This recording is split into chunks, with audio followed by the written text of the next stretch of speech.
Il a juré de me tuer si j'essayais de m'enfuir à nouveau. Je sens encore l'étreinte de ses mains autour de mon cou, le bruit du tissu qui se déchire pendant que je luttais pour respirer, l'odeur de son parfum boisé mêlée à ma propre peur, tandis qu'il murmurait que je n'étais rien, que personne ne me regretterait, que mes enfants apprendraient à me détester. En Arabie Saoudite, des femmes comme toi disparaissent tous les jours, Claire. Personne ne pose de questions, personne ne cherche. Ces mots résonnent dans mon esprit chaque nuit, même maintenant, des décennies plus tard, quand je me réveille suffoquée par le fantôme de la burqa qui m'a emprisonnée si longtemps. Pas seulement mon corps, mais mon âme, ma volonté, mon existence même. Bonjour, je m'appelle Claire, j'ai 56 ans, née à Marseille, et je vais partager avec vous une histoire que j'ai gardée au fond de mon cœur pendant plus de 30 ans. Une histoire sur la façon dont l'amour peut se transformer en la plus cruelle des prisons, sur comment j'ai perdu ma liberté et presque perdu ma vie dans les sables brûlants de Riyad, capitale de l'Arabie Saoudite. Une histoire qui commence par des rêves romantiques et se termine en cauchemar. Je ne suis pas née pour être soumise. Au contraire. Ceux qui m'ont connue dans ma jeunesse seraient surpris par ce que je suis devenue. J'ai grandi à Marseille dans les années 70, fille de Philippe, commerçant de tissus avec une boutique dans le centre-ville, et Françoise, femme au foyer dévouée qui rêvait de voir ses filles suivre ses pas. Mariée, mère, maîtresse d'un foyer impeccable. Nous étions 4 sœurs, et moi, la 3e, j'étais toujours considérée comme la rebelle. Alors que mes sœurs aînées, Sophie et Émilie, étaient déjà mariées à 20 ans, je rêvais d'horizons plus vastes.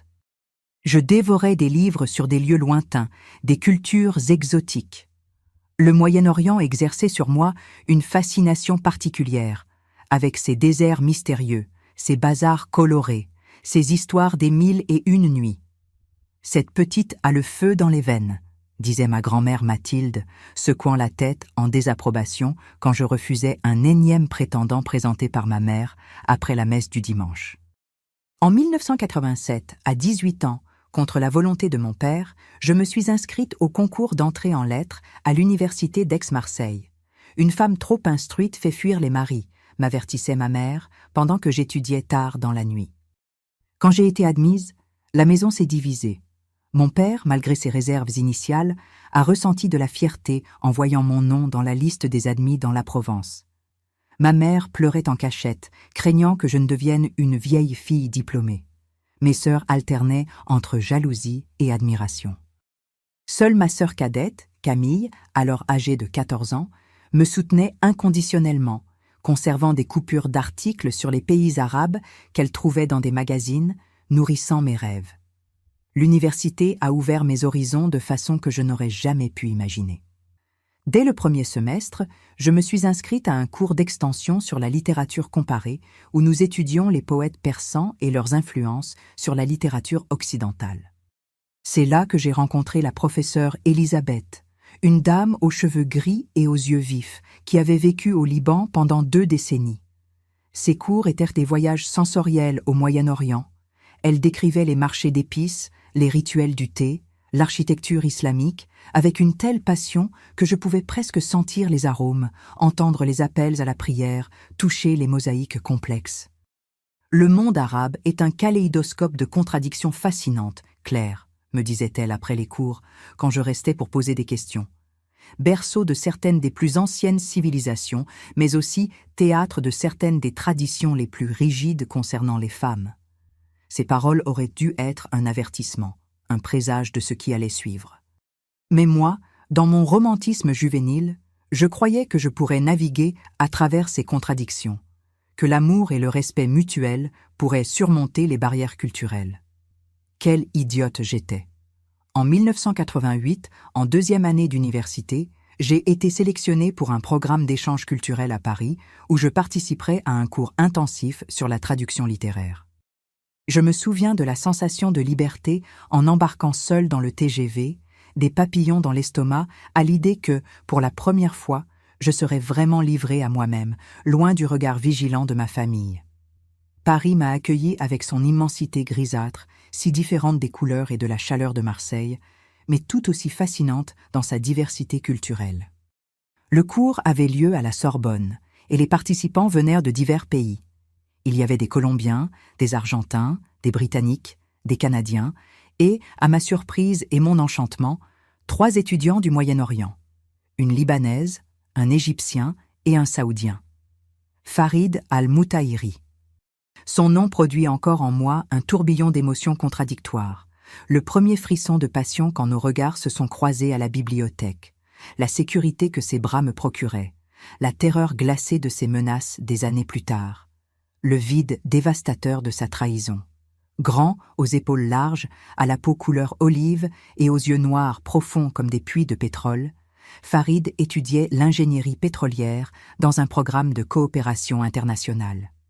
Fils d'une des familles les plus traditionnelles de Riyad, avec des connexions dans la famille royale saoudienne, il avait été envoyé pour parfaire son éducation et établir des contacts en France, pays qui devenait de plus en plus important pour les intérêts pétroliers saoudiens.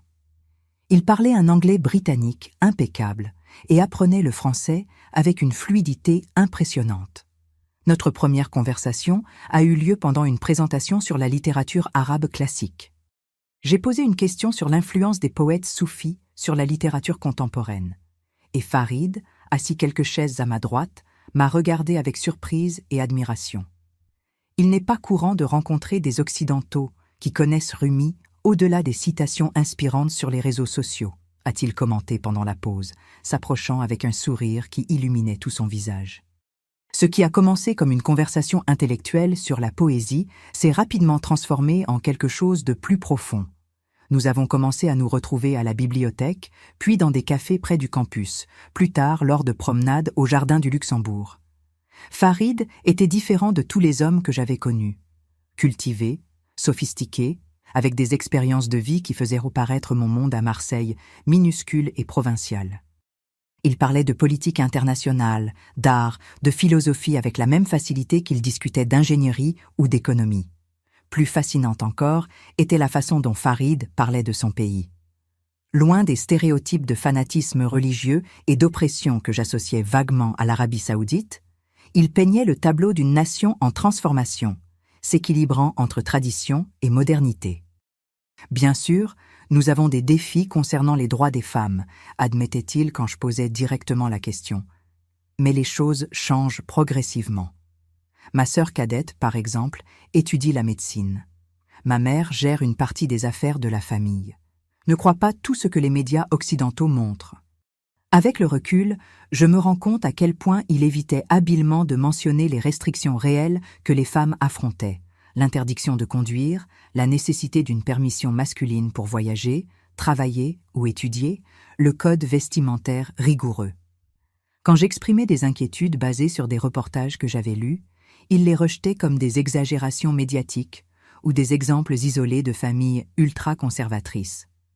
Notre famille est moderne, Claire. Éduquée, cosmopolite, nous voyageons dans le monde entier, nous avons des amis de toutes nationalités et religions. L'échange qui devait durer 3 mois s'est prolongé de 6 mois, puis d'1 année entière, grâce à une bourse complémentaire que j'ai obtenue pour un projet de recherche sur la littérature arabe en traduction. Pendant ce temps, ma relation avec Farid s'est intensifiée. Il m'a présenté à des amis saoudiens qui étudiaient à Paris, m'a emmené dans d'authentiques restaurants arabes où il m'a appris à apprécier le houmous, le taboulé, la kefta. Peu à peu, il m'introduisait à la culture arabe, non pas à travers des livres et des théories, mais par des expériences réelles, sensorielles. Je me souviens vivement d'un soir, après un dîner particulièrement délicieux, quand Farid a mis de la musique arabe dans son appartement et m'a enseigné les mouvements de base de la danse du ventre. J'ai ri de ma propre maladresse, mais il m'a regardé avec intensité. « Tu as une âme arabe, Claire. Tu as déjà vécu là-bas dans une autre vie, j'en suis sûre. » Cette nuit-là, nous avons fait l'amour pour la première fois, et j'ai senti comme si quelque chose d'inévitable s'accomplissait, comme si nos vies étaient destinées à s'entrelacer depuis toujours. Notre romance a fleuri, protégée par la bulle de Paris, loin des regards désapprobateurs que nous aurions certainement affrontés tant à Marseille qu'à Riyad. Quand j'ai parlé de Farid lors d'appels à ma famille, J'ai simplement mentionné que je m'étais liée d'amitié avec des étudiants étrangers, craignant la réaction de mon père catholique, pratiquant à l'idée de sa fille sortant avec un musulman. Farid, de son côté, mentionnait rarement notre relation dans ses communications avec sa famille, me laissant l'impression que nous aurions besoin de temps pour préparer le terrain. Quand 1989 a touché à sa fin et que mon programme d'extension s'est terminé, nous avons fait face au premier grand carrefour de notre relation. Je devais retourner à Marseille pour terminer ma licence. Farid avait encore 1 an d'études à Paris. La perspective d'une relation à distance semblait difficile, mais nous étions déterminés à la faire fonctionner. C'est à ce moment que Farid m'a surprise avec une proposition qui changerait le cours de nos vies. « Viens en Arabie Saoudite avec moi pendant les vacances d'été », a-t-il suggéré un soir étoilé alors que nous nous promenions sur les Champs-Élysées. « Je veux que tu rencontres ma famille, mon pays. Je veux te montrer la véritable Arabie, pas celle des stéréotypes occidentaux. » L'idée m'a terrifiée et excitée à parts égales. Visiter le Moyen-Orient avait été mon rêve depuis l'adolescence, mais l'Arabie Saoudite semblait le pays le plus inaccessible de la région, surtout pour une femme voyageant seule. Ne serait-ce pas dangereux ou inapproprié ? Ai-je questionné, pensant aux histoires que j'avais lues sur les restrictions imposées aux femmes dans le royaume. « Tu seras avec moi », a assuré Farid, serrant ma main. De plus, nous devrions nous marier d'abord, bien sûr. Je ne pourrais pas te présenter à ma famille ou t'emmener loger dans notre maison autrement. Mariage. Le mot a plané entre nous, chargé d'implications. Ce n'était pas exactement une demande romantique, mais la constatation pratique d'une exigence culturelle. Malgré tout, mon cœur s'est accéléré. Se marier ? Mais c'est très rapide, non ? Nous nous connaissons depuis moins d'1 an. J'ai essayé de paraître rationnelle, bien qu'une partie de moi imaginait déjà comment ce serait de devenir l'épouse de cet homme fascinant, de vivre entre 2 cultures, de construire un pont entre des mondes si distincts. Farid a arrêté de marcher et s'est tourné vers moi, tenant mes épaules avec douceur. « Claire, je t'aime. Je savais dès le premier moment où nous avons parlé que tu étais différente, spéciale. Je sais que ça semble précipité selon les standards français, mais dans ma culture, quand nous trouvons la bonne personne, nous n'hésitons pas. » Ses yeux brillaient d'une intensité qui m'a coupé le souffle. Ce serait juste une simple cérémonie ici, pour formaliser les choses avant notre voyage. Ensuite, quand tu auras terminé tes études, nous pourrions faire une célébration appropriée avec nos familles réunies. C'était une folie. Moi, à seulement 20 ans, envisageant de me marier avec un homme d'une autre religion, d'une autre culture, sur le point de l'emmener rencontrer ma famille, traditionnellement catholique, à Marseille. Et pourtant, cela semblait parfaitement logique dans le récit romantique que nous avions construit, nous, les pionniers, les bâtisseurs de ponts entre les mondes, le couple qui prouverait que l'amour surmonte les différences culturelles. Je suis retournée à Marseille en janvier 1990 avec des nouvelles qui ont fait l'effet d'une bombe dans ma famille. J'étais fiancée à Farid Al-Moutahiri, étudiant saoudien en ingénierie, et il viendrait me rendre visite en février pour rencontrer mes parents et planifier notre avenir. La réaction fut exactement celle que je craignais. Ma mère a pleuré abondamment, allumant des cierges pour tous les saints, convaincue que sa fille serait condamnée à l'enfer pour se marier avec un hérétique. Mon père, homme de peu de mots en situation normale, a explosé d'une fureur que je n'avais jamais vue. « Tu as perdu la tête ? Un arabe ? Un musulman ? Tu sais ce qu'ils font aux femmes là-bas ? Ils les traitent comme des esclaves, des marchandises, pas sous mon toit. » Les semaines qui ont précédé la visite de Farid furent une guerre froide à la maison. Mon père m'adressait à peine la parole. Ma mère alternait entre crises de larmes et tentatives de me dissuader avec des histoires d'horreur sur des femmes occidentales mariées à des Arabes, des histoires dont elle ne savait même pas d'où elles venaient, mais qu'elle reproduisait avec la conviction des désespérés. Mes sœurs aînées me regardaient comme si j'avais contracté une maladie contagieuse. Seule Camille, toujours mon alliée, tentait de médier la situation, argumentant qu'il devrait au moins connaître Farid avant de le juger. Quand Farid est finalement arrivé, impeccablement vêtu d'un costume bien coupé, parlant un français déjà fluide et apportant des cadeaux soigneusement sélectionnés pour chaque membre de la famille, la glace a commencé à fondre lentement. Son éducation impeccable, son intelligence et son charme inné étaient difficiles à résister. En une semaine, il a réussi ce qui semblait impossible. Ma mère l'invitait déjà à goûter ses recettes spéciales de tarte tatin et de bouillabaisse. Mon père, encore réservé, au moins conversait avec lui sur les affaires et la politique internationale. Mes sœurs chuchotaient sur le fait qu'il semblait sortir d'un film hollywoodien. C'est durant cette visite que Farid a formalisé la demande en mariage, lors d'un dîner avec toute la famille réunie. Il s'est agenouillé à la mode occidentale, a présenté une bague avec une petite émeraude. « De la couleur de tes yeux », a-t-il murmuré, et a solennellement promis à mon père qu'il prendrait soin de moi, respecterait ma culture et ma foi, et que je serais libre de visiter ma famille quand je le voudrais. « Nous construirons un pont entre nos cultures, pas un mur », a-t-il déclaré, levant son verre de vin. Autre signe de sa modernité qui a impressionné ma famille, puisque les musulmans traditionnellement ne boivent pas d'alcool. Le mariage civil a eu lieu en mars 1990, une simple cérémonie à la mairie de Marseille, suivie d'une petite réception à la maison. Il n'y a pas eu de cérémonie religieuse, un compromis qui a calmé tant mes parents catholiques que les préoccupations de Farid concernant une conversion au christianisme, même symbolique. Quand nous irons en Arabie Saoudite, nous ferons aussi une célébration traditionnelle là-bas, a-t-il promis. Ainsi, nous honorerons les deux cultures. Lors de notre lune de miel, une semaine en Corse, Farid a parlé plus concrètement de nos projets. Il lui restait 1 an d'études en France, puis il retournerait à Riyad pour prendre sa position dans les affaires familiales. « Tu peux terminer tes études ici, bien sûr. Ensuite, tu pourrais venir vivre avec moi à Riyad. Nous aurions une belle maison, des domestiques, tu pourrais travailler comme traductrice ou professeur de français, si tu le souhaitais. Et quand tu viendrais visiter ta famille, je viendrais avec toi chaque fois que mes affaires le permettraient. » Cela semblait un plan parfait. Je terminerais ma licence pendant que Farid finirait son doctorat à Paris, nous visitant mutuellement les week-ends quand c'était possible. Ensuite, je déménagerais en Arabie Saoudite, où nous commencerions vraiment notre vie ensemble. À aucun moment je n'ai considéré qu'il pourrait y avoir des complications légales, des différences culturelles insurmontables, ou que les promesses de Farid concernant ma liberté en Arabie Saoudite pourraient être moins que sincères.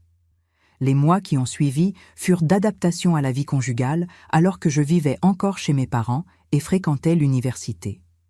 Farid venait à Marseille toutes les 2 ou 3 semaines et occasionnellement j'allais à Paris passer quelques jours avec lui.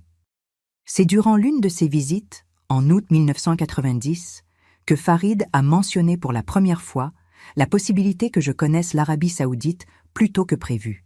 « Ma famille me manque, mon pays me manque », a-t-il confessé un soir, tandis que nous dînions dans son appartement. Je pensais visiter Riyad pendant les vacances de fin d'année, y rester environ 2 semaines. « Voudrais-tu venir avec moi ? Ce serait une excellente occasion de connaître ma famille, de voir comment est la vie là-bas avant que nous y déménagions définitivement. » L'idée m'a effrayée et excitée à parts égales. Voyager en Arabie Saoudite avait été mon rêve depuis que j'étais tombée amoureuse de la culture arabe, mais maintenant que la possibilité était réelle, je me sentais nerveuse. Et comment ce serait pour moi, en tant que femme étrangère? Devrais-je porter... Tu sais, le voile et tout ça? C'était une question que j'avais évité de poser directement, craignant de paraître pleine de préjugés ou ignorante. Farid a souri avec indulgence. Oui, en public, tu devrais porter l'abaya, le manteau noir et un hijab couvrant tes cheveux. C'est la loi, et cela montre du respect pour la culture locale. Mais à l'intérieur de la maison, dans des environnements privés, tu peux t'habiller normalement. Il a fait une pause, prenant ma main sur la table. Je sais que ça te paraît étrange, mais pense à cela comme une expérience culturelle immersive. De plus, c'est seulement temporaire, pour la visite. Quand nous vivrons là-bas, nous serons dans une résidence pour expatriés où les règles sont plus flexibles. Encore une demi-vérité, encore une omission stratégique que je ne reconnaîtrai que des années plus tard. J'ai accepté le voyage, excitée par la perspective de finalement connaître le pays que j'avais tant étudié, de rencontrer la famille de mon mari, de voir de mes propres yeux comment était la vie au-delà des stéréotypes et des reportages sensationnalistes. En décembre 1990, nous nous sommes embarqués pour l'Arabie Saoudite. Dans l'avion, Farid est devenu progressivement plus silencieux, plus tendu. J'ai attribué cela à la fatigue du voyage, à l'anxiété de présenter son épouse française à sa famille. Peu avant l'atterrissage à Riyad, il a ouvert son bagage à main et en a sorti une abaya noire et un hijab. « Tu devras porter ceci avant que nous débarquions », a-t-il dit, sa voix prenant un ton plus formel que d'habitude. « Et rappelle-toi, en public, garde la voix basse, les yeux baissés, et ne parle pas directement aux hommes inconnus. Laisse-moi m'adresser à eux pour toi. » J'ai dégluti, sentant un malaise croissant, mais j'ai enfilé les vêtements comme instruit. Le tissu lourd et noir, me couvrant des épaules aux pieds, m'a immédiatement fait sentir invisible, anonyme. Le hijab serré autour de mon visage réduisait mon champ de vision, étouffait les sons. Je me suis rapidement regardée dans le miroir des toilettes de l'avion et je me suis à peine reconnue. Seul mon visage apparaissait, encadré de noir, mes yeux verts semblant encore plus vifs par contraste. À notre débarquement, la transformation de Farid était complète. L'homme charmant et enjoué que j'avais connu en France avait disparu, remplacé par une version formelle et distante. Il s'adressait à moi par phrases courtes, instructions pratiques. Au contrôle d'immigration, il a parlé à l'officier sans me consulter, comme si je n'étais pas présente. Quand j'ai tenté de répondre à une question qui m'était adressée, Farid a posé sa main sur mon bras, serrant légèrement, un avertissement silencieux. La chaleur qui nous a accueillis en sortant de l'aéroport était suffocante, même en décembre. L'abaya, faite de polyester lourd, a rapidement collé à ma peau en sueur. Nous sommes montés dans une voiture avec chauffeur, Mahmoud, que je découvrirai plus tard être employé de la famille de Farid depuis 2 décennies. Pendant le trajet vers la maison de la famille Al-Moutaïri, j'observais par la fenêtre la ville qui serait mon foyer. Des gratte-ciel ultramodernes contrastant avec des mosquées anciennes, de larges avenues remplies de voitures de luxe importées, d'énormes centres commerciaux côtoyant des marchés traditionnels. Mais ce qui m'a le plus impressionné était l'absence de femmes dans les rues. Ou plutôt, la présence de silhouettes noires anonymes, se déplaçant comme des ombres parmi les hommes vêtus de tobes blancs. La demeure de la famille Al-Moutaïri était imposante, protégée par de hauts murs et des portails en fer forgé. Quand la voiture a franchi les portails, j'ai eu l'impression d'entrer dans un autre monde. Un jardin impeccablement entretenu, avec des palmiers et des fontaines, entourait une maison de 3 étages de style architectural arabe traditionnel, mais avec des touches modernes. À la porte, nous avons été accueillis par la famille de Farid. Son père, Khalid Al-Moutaïri, un homme d'âge moyen à l'expression sévère et à la barbe grisonnante, a salué son fils avec des embrassades et des baisers sur les joues, mais m'a seulement fait un bref signe, sans contact visuel direct. Sa mère, Fatima, était une surprise. Je m'attendais à une femme traditionnelle, soumise, mais j'ai trouvé une dame élégante, portant une abaya finement brodée et un hijab de soie qui encadrait un visage maquillé et des bijoux ostentatoires. Elle m'a formellement embrassé sur les joues, ses yeux étudiant chaque centimètre de mon visage. « Bienvenue dans notre maison, Claire », dit-elle en anglais avec un fort accent. « J'espère que vous avez fait bon voyage. » Avant que je puisse répondre convenablement, elle s'est tournée vers son fils, lui posant des questions en arabe rapide. Les 2 frères aînés de Farid, Faisal et Majid, m'ont également salué avec une distance polie, leurs regards évaluateurs me faisant sentir comme un animal exotique en exposition. La seule personne qui a montré une véritable chaleur était Amina, la sœur cadette de Farid, alors âgée de 16 ans. Avec un anglais hésitant mais enthousiaste, elle m'a demandé des choses sur la France, si j'avais apporté des photos, comment était le carnaval de Nice, si je savais danser le cancan. Sa curiosité juvénile était comme un baume pour mon inconfort grandissant, jusqu'à ce que Fatima la réprimande en arabe, la faisant revenir à une posture plus contenue. Nous avons été conduits dans un salon richement décoré, où des serviteurs silencieux, tous des hommes, ont servi du thé et des dattes. La conversation se déroulait principalement en arabe, Farid traduisant occasionnellement des parties pour moi. J'ai réalisé que j'étais délibérément exclue, que cette dynamique était établie intentionnellement. Quand j'ai essayé de participer, répondant en anglais à une question que j'avais partiellement comprise, Farid a subtilement posé sa main sur mon genou. Un autre avertissement silencieux pour que je reste silencieuse. Après ce qui semblait des heures de conversation que je ne pouvais pas comprendre et de sourires forcés, Fatima a finalement annoncé que je devais être fatiguée du voyage. Une domestique philippine a été appelée pour me conduire à la chambre qu'ils avaient préparée pour nous. Je l'ai suivie dans les couloirs de la demeure, remarquant les tapis persans coûteux, les meubles sculptés à la main, les œuvres d'art islamique sur les murs. Notre chambre était spacieuse et luxueuse, avec un immense lit king size, une salle de bain en marbre et un balcon donnant sur le jardin arrière. Quand je me suis enfin retrouvée seule, je me suis effondrée sur le lit, épuisée physiquement et émotionnellement. Le Farid que je connaissais semblait avoir disparu au moment où nous avions posé le pied sur le sol saoudien, remplacé par un étranger formel et contrôlant. J'ai essayé de rationaliser. Il respectait simplement les traditions familiales, montrait de la déférence envers ses parents, s'adaptait à l'environnement local. Tout reviendrait à la normale quand nous serions seuls. Mais quand Farid est entré dans la chambre des heures plus tard, après de longues conversations avec son père, dont j'avais été exclue, la transformation était complète. Son visage avait une expression que je n'avais jamais vue auparavant, un mélange de condescendance et d'autorité. « Nous allons établir quelques règles de base pour ton séjour ici », a-t-il annoncé sans préambule, s'asseyant au bord du lit tandis que j'étais encore allongée. « Pas notre temps ici, pas notre visite. Mon séjour, comme si j'étais une invitée temporaire, pas son épouse. Premièrement, ne contredis jamais ou n'interromps jamais personne de la famille, surtout mon père ou mes frères.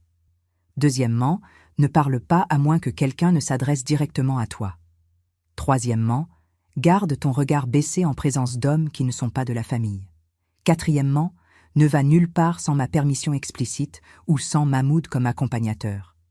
Je me suis assise, choquée par le ton et le contenu de ces règles. « Farid, que se passe-t-il ? Pourquoi me parles-tu de cette façon ? Je suis ta femme, pas ta prisonnière ou ta domestique. » Ma voix tremblait légèrement, en partie de confusion, en partie d'indignation. Son visage s'est durci. « Nous sommes en Arabie Saoudite maintenant, Claire. Les choses sont différentes ici. En tant que mon épouse, tu reflètes directement ma personne et l'honneur de la famille Al-Moutahiri. Tout comportement inapproprié de ta part aurait des conséquences graves pour ma position. » Il a fait une pause, son expression s'adoucissant légèrement. « C'est seulement pour 2 semaines. Ensuite, nous retournons en France et tout sera comme avant. Considère cela comme une expérience culturelle. Cette nuit-là, allongée à côté de celui qui semblait être un étranger portant le visage de mon mari, j'ai eu le premier pressentiment que j'avais commis une terrible erreur. Mais, même alors, je croyais que ce n'était qu'une adaptation temporaire, que tout redeviendrait normal quand nous retournerions en France. Quelle naïveté de ma part! Les jours suivants furent une introduction graduelle à ce qui serait ma vie durant les 7 prochaines années. Le matin, nous prenions le petit déjeuner avec la famille, les hommes discutant d'affaires et de politique, les femmes, moi et Fatima, restant dans un silence respectueux. Ensuite, Farid sortait avec son père et ses frères, me laissant aux soins de sa mère, qui avait assumé la tâche de m'éduquer sur la façon d'être une épouse convenable pour un Al-Moutahiri. Les leçons étaient subtilement humiliantes. Comment servir le thé correctement, comment marcher de manière modeste, comment baisser le regard en présence d'autorité masculine, comment ne jamais remettre en question publiquement les décisions de mon mari. Une bonne épouse est comme une ombre, expliquait Fatima, tandis qu'elle m'enseignait à plier les vêtements de Farid avec une précision militaire. Présente, protectrice, mais n'attirant jamais l'attention sur elle-même. Quand Farid rentrait le soir, nous dînions avec la famille, puis nous nous retirions dans notre chambre où il se transformait partiellement en l'homme que j'avais connu en France, gentil, attentionné, même affectueux. « C'est juste pour l'instant, mon amour, » murmurait-il, en caressant mes cheveux. « Ici, devant la famille, nous devons respecter les traditions. Quand nous aurons notre propre maison, ce sera différent. » Et moi, désespérément désireuse de le croire, j'acceptais ces miettes d'affection comme preuve que l'homme dont j'étais tombée amoureuse existait encore. Le 5e jour de notre séjour, Amina, la sœur cadette de Farid, a réussi à avoir un moment seul avec moi dans le jardin arrière, pendant que Fatima était occupée avec les préparatifs d'un dîner pour des associés d'affaires de la famille. « Tu n'as pas l'air heureuse, Claire » a-t-elle observé avec la franchise directe des adolescents. Farid était différent en France? Cette simple question a ouvert des vannes dans ma poitrine, et avant que je ne puisse me retenir, des larmes coulaient sur mon visage. Amina, effrayée, a regardé autour de nous pour s'assurer que personne ne nous observait, puis a pris mes mains. Beaucoup de femmes étrangères mariées à des Saoudiens ressentent la même chose. Ma cousine Leïla s'est mariée avec un homme qui a étudié en Amérique. Elle a dit que c'était comme s'il avait deux personnalités, une là-bas, une autre ici. Comment a-t-elle géré cela? Ai-je demandé, m'accrochant à tout espoir qu'il y ait une solution, un moyen de retrouver le Farid que j'avais connu. Le visage d'Amina s'est assombri. Elle s'est adaptée. Elle a appris que résister ne fait que rendre tout plus difficile. Maintenant, elle a 3 enfants et sort rarement de la maison.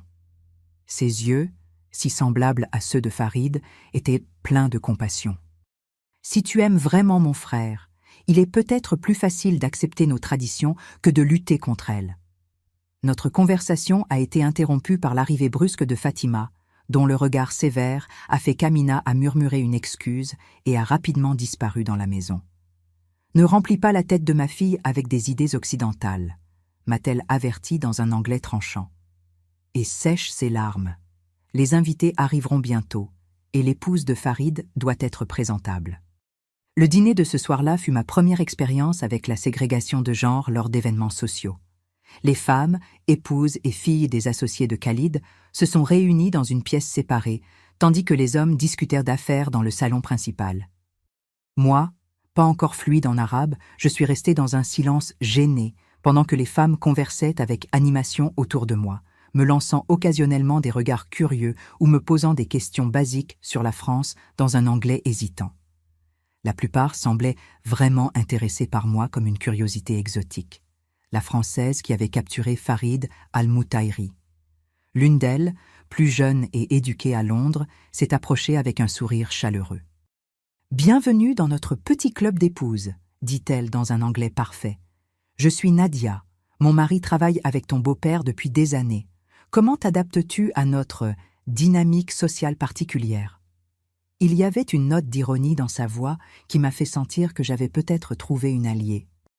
Au cours de la soirée, Nadia m'a discrètement expliqué les nuances sociales que je manquais, qui étaient importants, qui étaient en disgrâce, les significations cachées de certains commentaires apparemment innocents.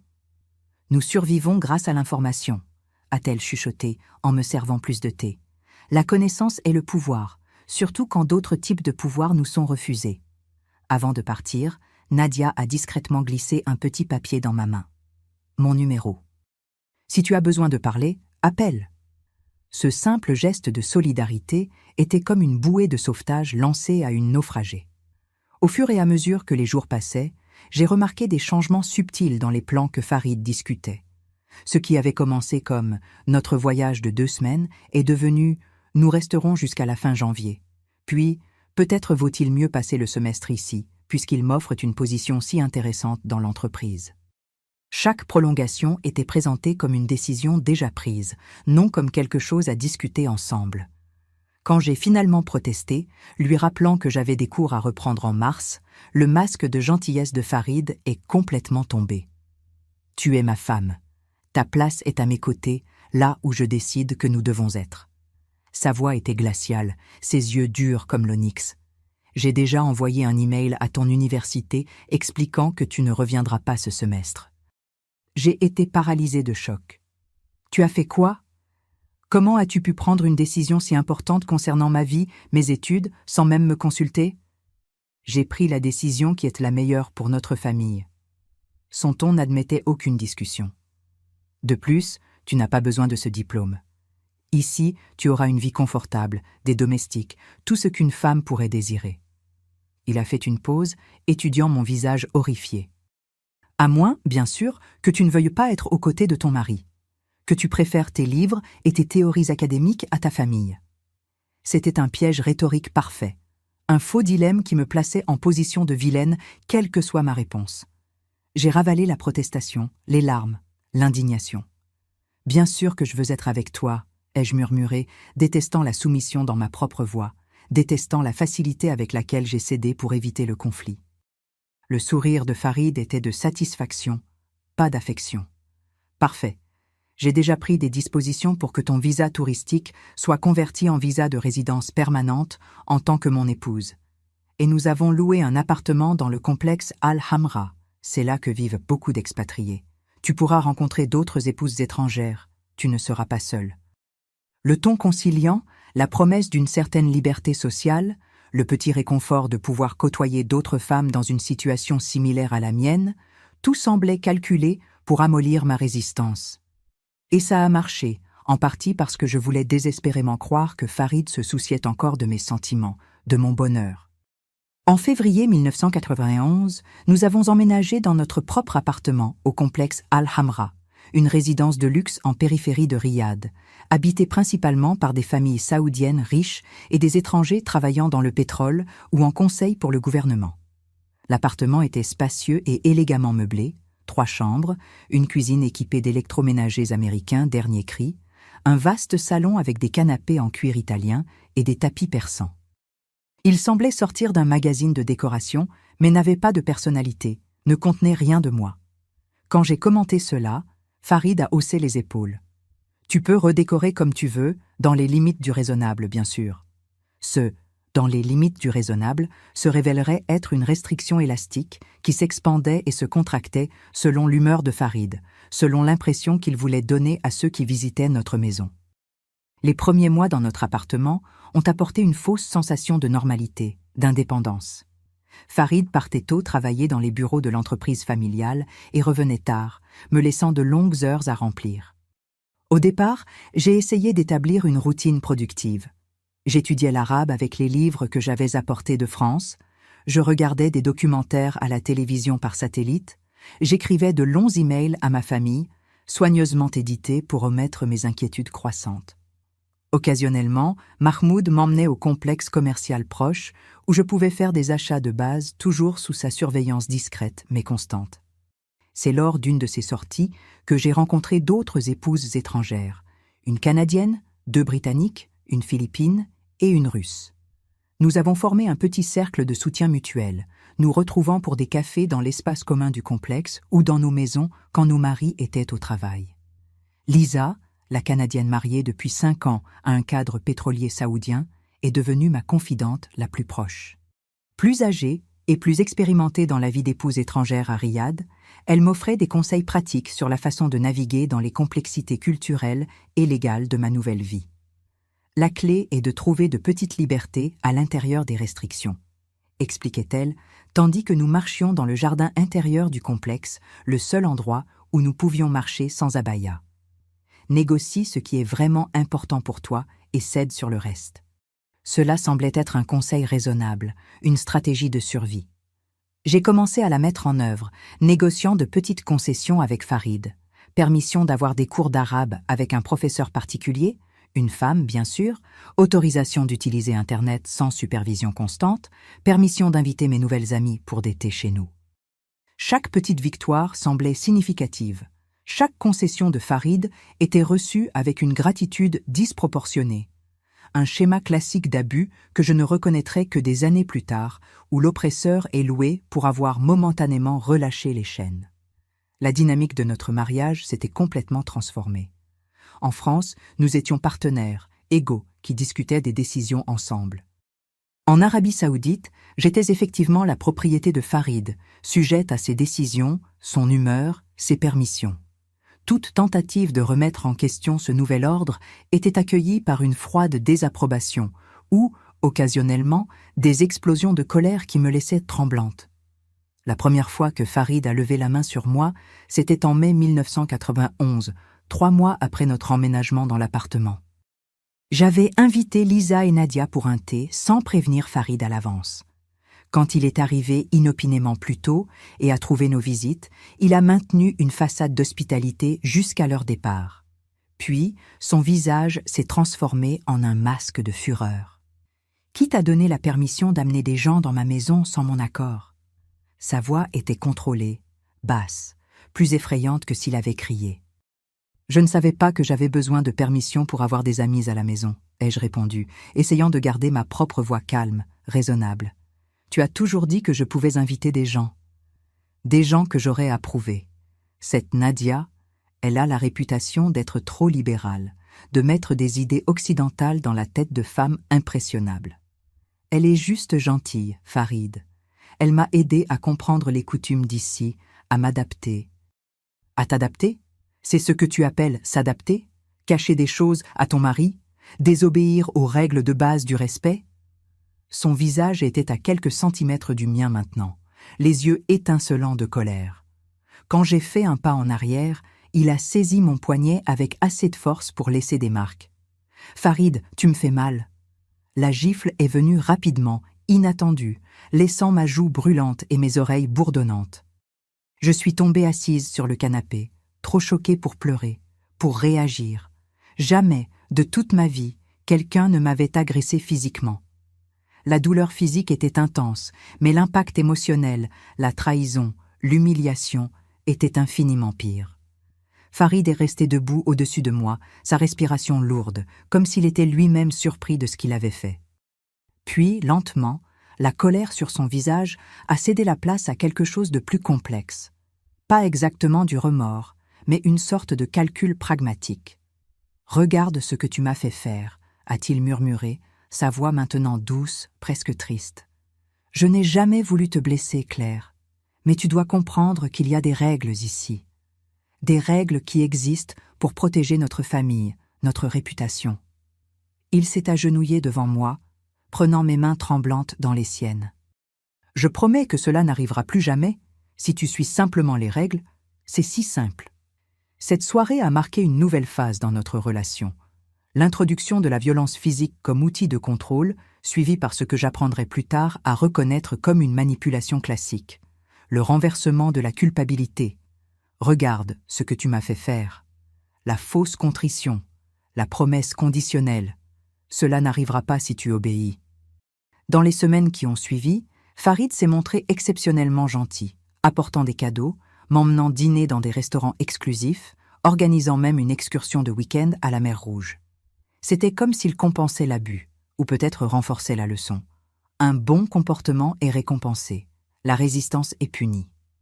Je marchais sur des œufs, mesurant chaque mot, chaque geste, essayant de prévoir ce qui pourrait lui déplaire. J'ai commencé à m'éloigner de Lisa et des autres expatriés, craignant que mes amitiés puissent provoquer une autre explosion. Graduellement, mon cercle social s'est rétréci jusqu'à ce que je devienne pratiquement isolé, dépendant exclusivement de Farid pour un contact humain significatif. C'est dans cet état de vulnérabilité émotionnelle que j'ai découvert être enceinte, en juillet 1991. La nouvelle aurait dû être un motif de joie, de célébration. Au lieu de cela, j'ai ressenti une terreur profonde, viscérale. Comment pourrais-je amener un enfant dans cet environnement toxique, dans cette relation qui se détériorait rapidement? En même temps, une partie de moi, conditionnée par mon éducation catholique et les valeurs familiales que j'avais intériorisées, voyait la grossesse comme une possible salvation, une chance pour Farid de redevenir l'homme que j'avais connu en France, de reconstruire notre mariage sur des bases plus solides. Quand j'ai annoncé à Farid ma grossesse, sa réaction a initialement semblé valider cet espoir. Ses yeux ont brillé de fierté masculine, de satisfaction. Il m'a embrassée avec une affection sincère, murmurant des mots tendres à mon oreille. Un fils, un héritier pour la famille Al-Moutaïri. Mon père sera si fier. J'ai immédiatement remarqué que sa joie était centrée non pas sur nous, sur notre famille naissante, mais sur ce que l'enfant représenterait pour la lignée Al-Moutaïri. La grossesse a apporté des changements significatifs à ma vie déjà restreinte. Farid est devenu simultanément plus protecteur et plus contrôlant. Il a engagé une domestique à plein temps, Siti, une Indonésienne silencieuse et efficace, pour s'occuper de la maison et m'aider dans ma condition. En pratique, Siti est devenue à la fois mon assistante et ma geôlière, rapportant à Farid mes mouvements, mes conversations téléphoniques, mes activités quotidiennes. Mes sorties sont devenues encore plus limitées, uniquement des consultations médicales et des visites occasionnelles à la famille de Farid, toujours accompagnées par Mahmoud ou par Farid lui-même. La justification était toujours ma sécurité et celle du bébé, bien que la véritable raison fût évidemment le contrôle. Le médecin choisi par Farid pour suivre ma grossesse était un obstétricien pakistanais d'âge moyen, expérimenté dans le traitement des expatriés. Docteur. Khan était compétent et gentil, mais nos consultations avaient toujours lieu en présence de Farid, qui répondait aux questions qui m'étaient adressées et prenait des décisions concernant mes soins prénataux, comme si mon corps était un véhicule pour son héritier, et non une partie intégrante de moi-même.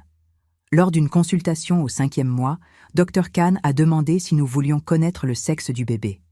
Avant que je puisse répondre, Farid a déclaré avec emphase que oui. Quand l'échographie a révélé que nous attendions un garçon, la satisfaction de Farid était presque palpable. « Un fils !» s'est-il exclamé, serrant ma main trop fort. « Grâce à Allah !»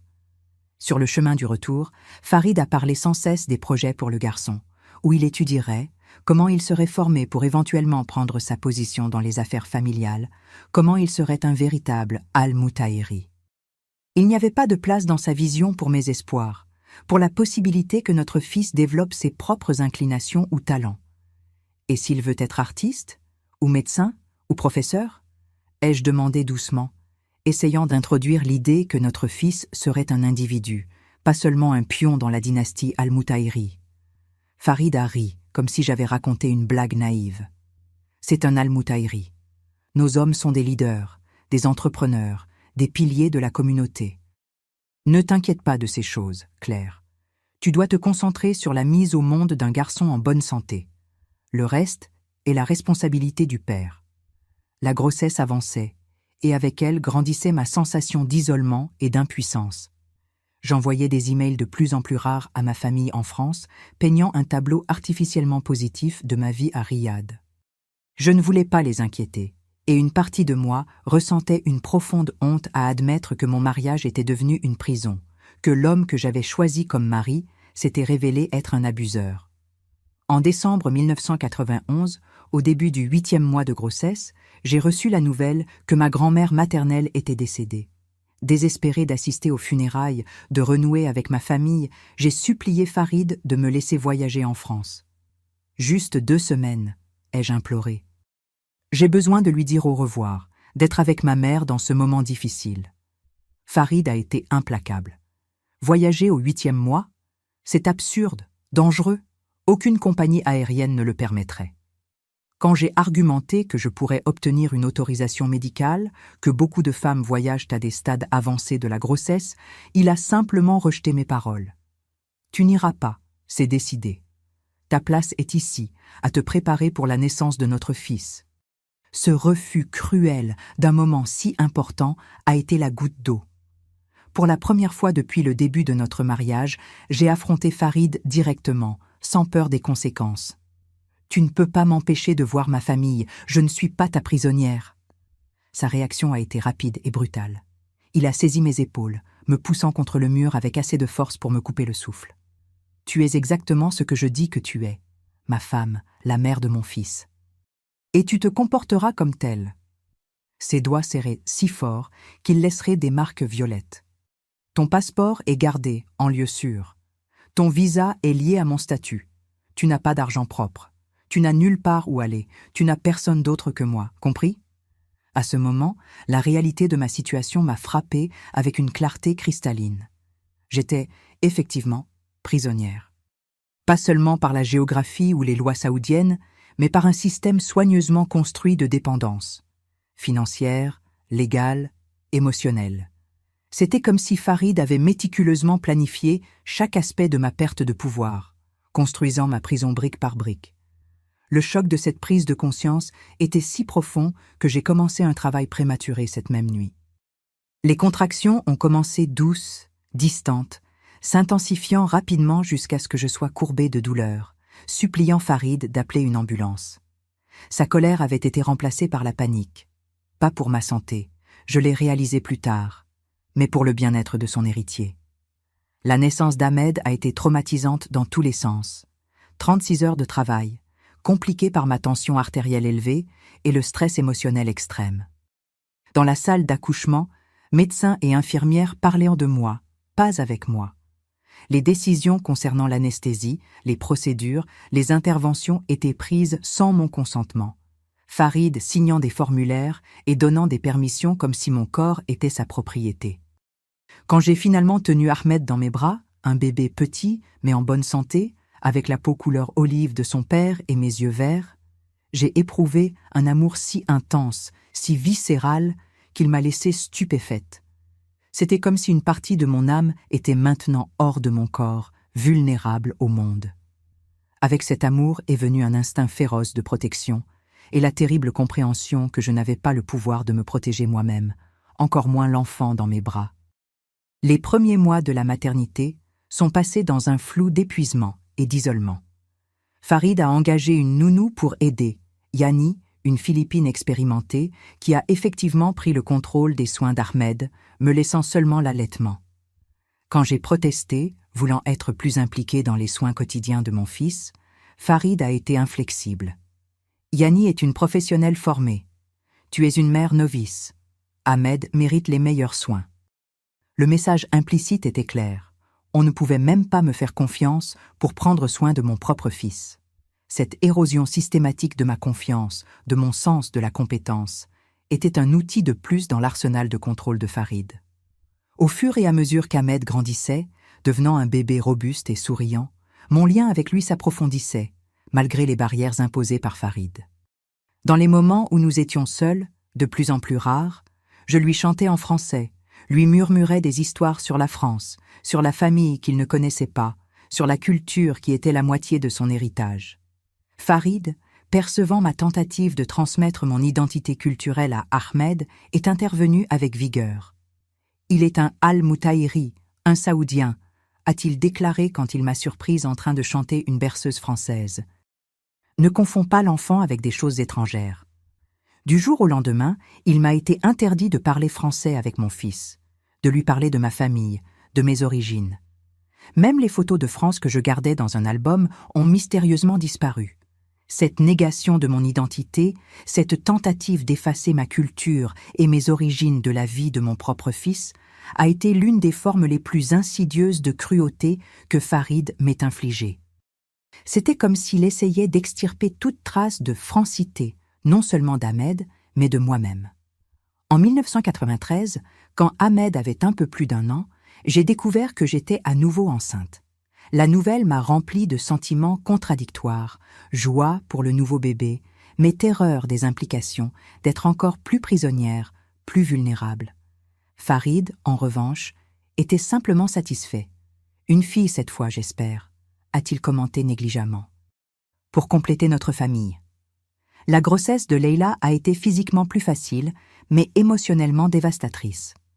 Durant cette période, la véritable étendue du contrôle de Farid sur ma vie est devenue inéluctable.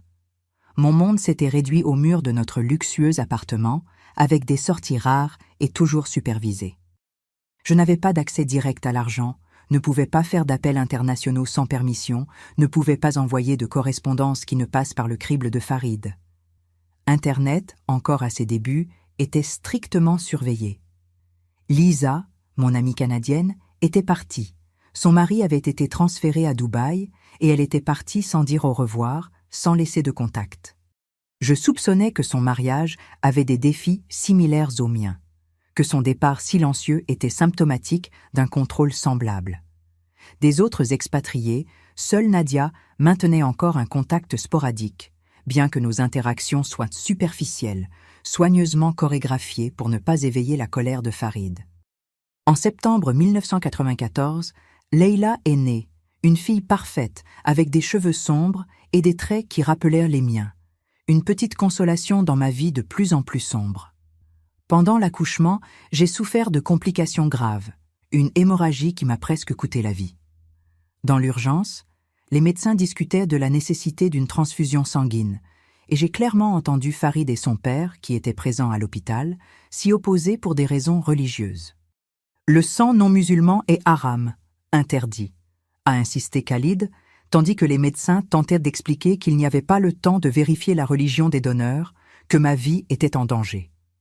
Ce moment, flottant entre conscience et inconscience, entendant mon beau-père et mon mari discuter si ma vie valait le risque de recevoir du sang impur, a cristallisé une vérité que j'essayais de nier. Pour eux, je ne serai jamais plus qu'une étrangère, une infidèle, un utérus pour générer des héritiers al-Moutahiri. Ma vie n'avait de valeur que tant qu'elle servait ce but. J'ai survécu par pur hasard. Un médecin indien a ignoré les objections de la famille et administré la transfusion nécessaire quand Farid et Khalid ont brièvement quitté la salle. Quand je me suis réveillée des jours plus tard, faible mais vivante, Farid était à mes côtés, tenant ma main, montrant une préoccupation apparemment sincère. « J'ai eu si peur de te perdre », a-t-il murmuré. Il n'a pas mentionné la transfusion, la discussion sur le sang impur, sa disposition à risquer ma vie pour des principes religieux qu'il n'avait jamais mentionnés en France. La naissance de Leïla a apporté des changements subtils à la dynamique familiale. Farid, initialement déçu de ne pas avoir engendré un autre fils, s'est rapidement entiché de la petite fille.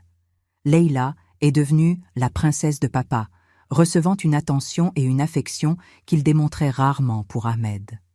C'était comme si Farid voyait Ahmed comme un devoir, l'héritier qui devait être façonné, formé, préparé, tandis que Leïla était un luxe, une source de plaisir paternel sans les mêmes attentes.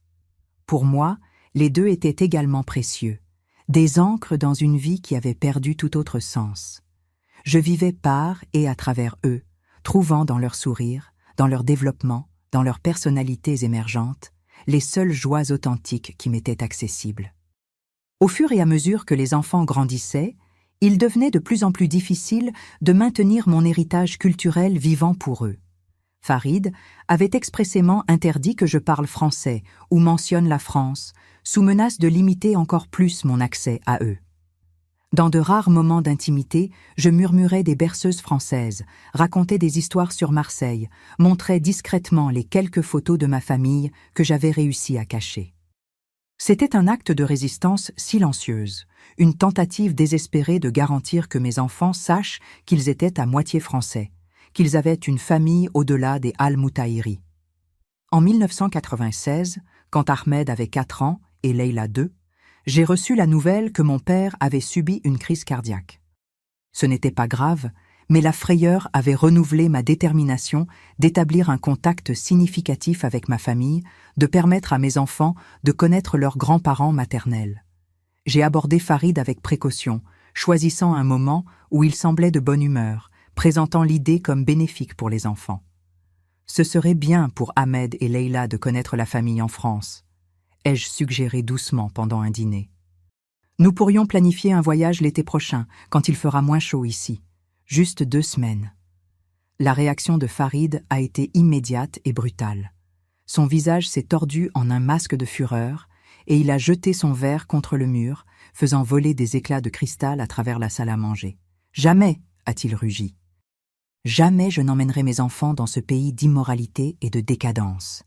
Pour qu'ils soient corrompus par les valeurs occidentales, par ta famille chrétienne. » Je me suis instinctivement recroquevillée, me protégeant d'un coup qui n'est pas venu, pas cette fois. Farid a respiré profondément, ajustant sa posture, lissant son toube, comme s'il réorganisait non seulement ses vêtements, mais son contrôle émotionnel. Quand il a parlé à nouveau, sa voix était froide, calculée. Clarifions une chose une fois pour toutes, Claire. Ahmed et Leïla sont des al-Moutahiri. Ils sont saoudiens, musulmans. Leur place est ici, où ils seront élevés avec des valeurs appropriées, avec l'éducation correcte, avec le respect des traditions qui définissent notre famille depuis des générations.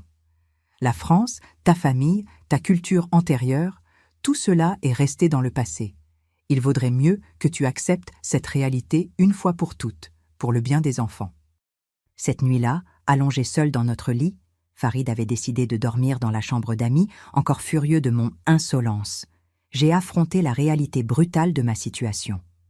J'étais effectivement emprisonnée, pas seulement par des barreaux physiques, mais par des barrières légales, financières, culturelles et, plus douloureusement, par l'amour pour mes enfants. Même si je trouvais un moyen de m'échapper, je ne pourrais pas les emmener avec moi. Selon la loi saoudienne, les enfants appartiennent au père, surtout s'il est un citoyen saoudien influent et moi une étrangère sans aucun pouvoir. Les années suivantes ont été une lente mort émotionnelle, une annihilation graduelle de ce que j'avais été. Extérieurement, j'ai appris à jouer le rôle de l'épouse saoudienne obéissante, portant l'abaya et le niqab sans me plaindre, gardant les yeux baissés en public, parlant seulement quand on m'interrogeait directement, déférant toutes les décisions à Farid.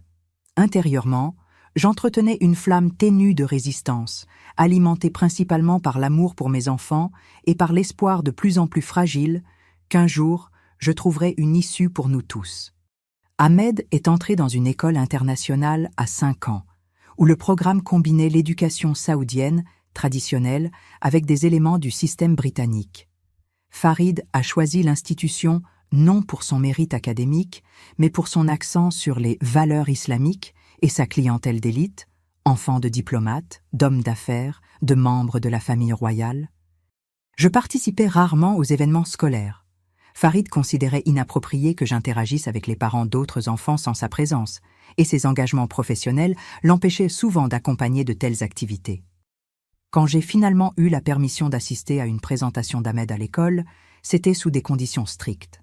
Accompagné par Mahmoud, le chauffeur, portant l'abaya et le niqab complet, avec instruction de ne parler à personne, sauf aux enseignantes. Je me suis assise au fond de l'auditorium, parmi d'autres mères également anonymes sous leur couverture noire, regardant mon fils réciter des versets du Coran en arabe parfait. Son petit visage sérieux, concentré sur la prononciation exacte, m'a rempli de fierté et de douleur simultanément. Fierté pour sa dévotion, douleur en réalisant qu'il devenait de plus en plus distant de moi, de plus en plus intégré dans un monde auquel je n'appartiendrai jamais complètement. Leïla, quant à elle, a commencé à fréquenter un jardin d'enfants exclusivement féminin à 4 ans. Plus ouvertement affectueuse qu'Ahmed, elle courait encore dans mes bras en rentrant à la maison, me racontait avec enthousiasme sa journée, dessinait des figures colorées représentant notre famille, toujours avec l'étrange précision des enfants. Moi, invariablement en noir de la tête aux pieds, Farid toujours plus grand que tout le monde, Ahmed et elle petits entre nous. C'est à travers les dessins de Leïla que j'ai réalisé comment mes enfants me voyaient. Une figure sans visage, sans identité propre, définie uniquement par sa relation avec le Père puissant, avec la famille Al-Moutaïri. Cette perception était dévastatrice, mais aussi un éveil. Si je permettais à cette situation de continuer, mes enfants grandiraient sans jamais vraiment me connaître, sans comprendre qui leur mère avait été, quelles valeurs et rêves elle portait avant d'être réduite à une ombre. Mi-1997, 6 ans après mon arrivée en Arabie Saoudite, j'ai commencé à planifier secrètement mon évasion. Non plus de vagues fantasmes de sauvetage, mais un plan méthodique, pas à pas. La motivation immédiate fut une conversation que j'ai accidentellement entendue entre Farid et son frère aîné, Faisal, lors d'une visite à la demeure familiale. Le problème avec ces occidentales est qu'elles ne s'adaptent jamais complètement, a commenté Faisal, sans savoir que j'étais dans le couloir adjacent, allant chercher un foulard que j'avais oublié. Même après des années, elles gardent leurs idées sur l'égalité, sur les droits. Elles corrompent les enfants avec ces notions. Claire connaît sa place, a répondu Farid avec une assurance qui m'a glacé le sang.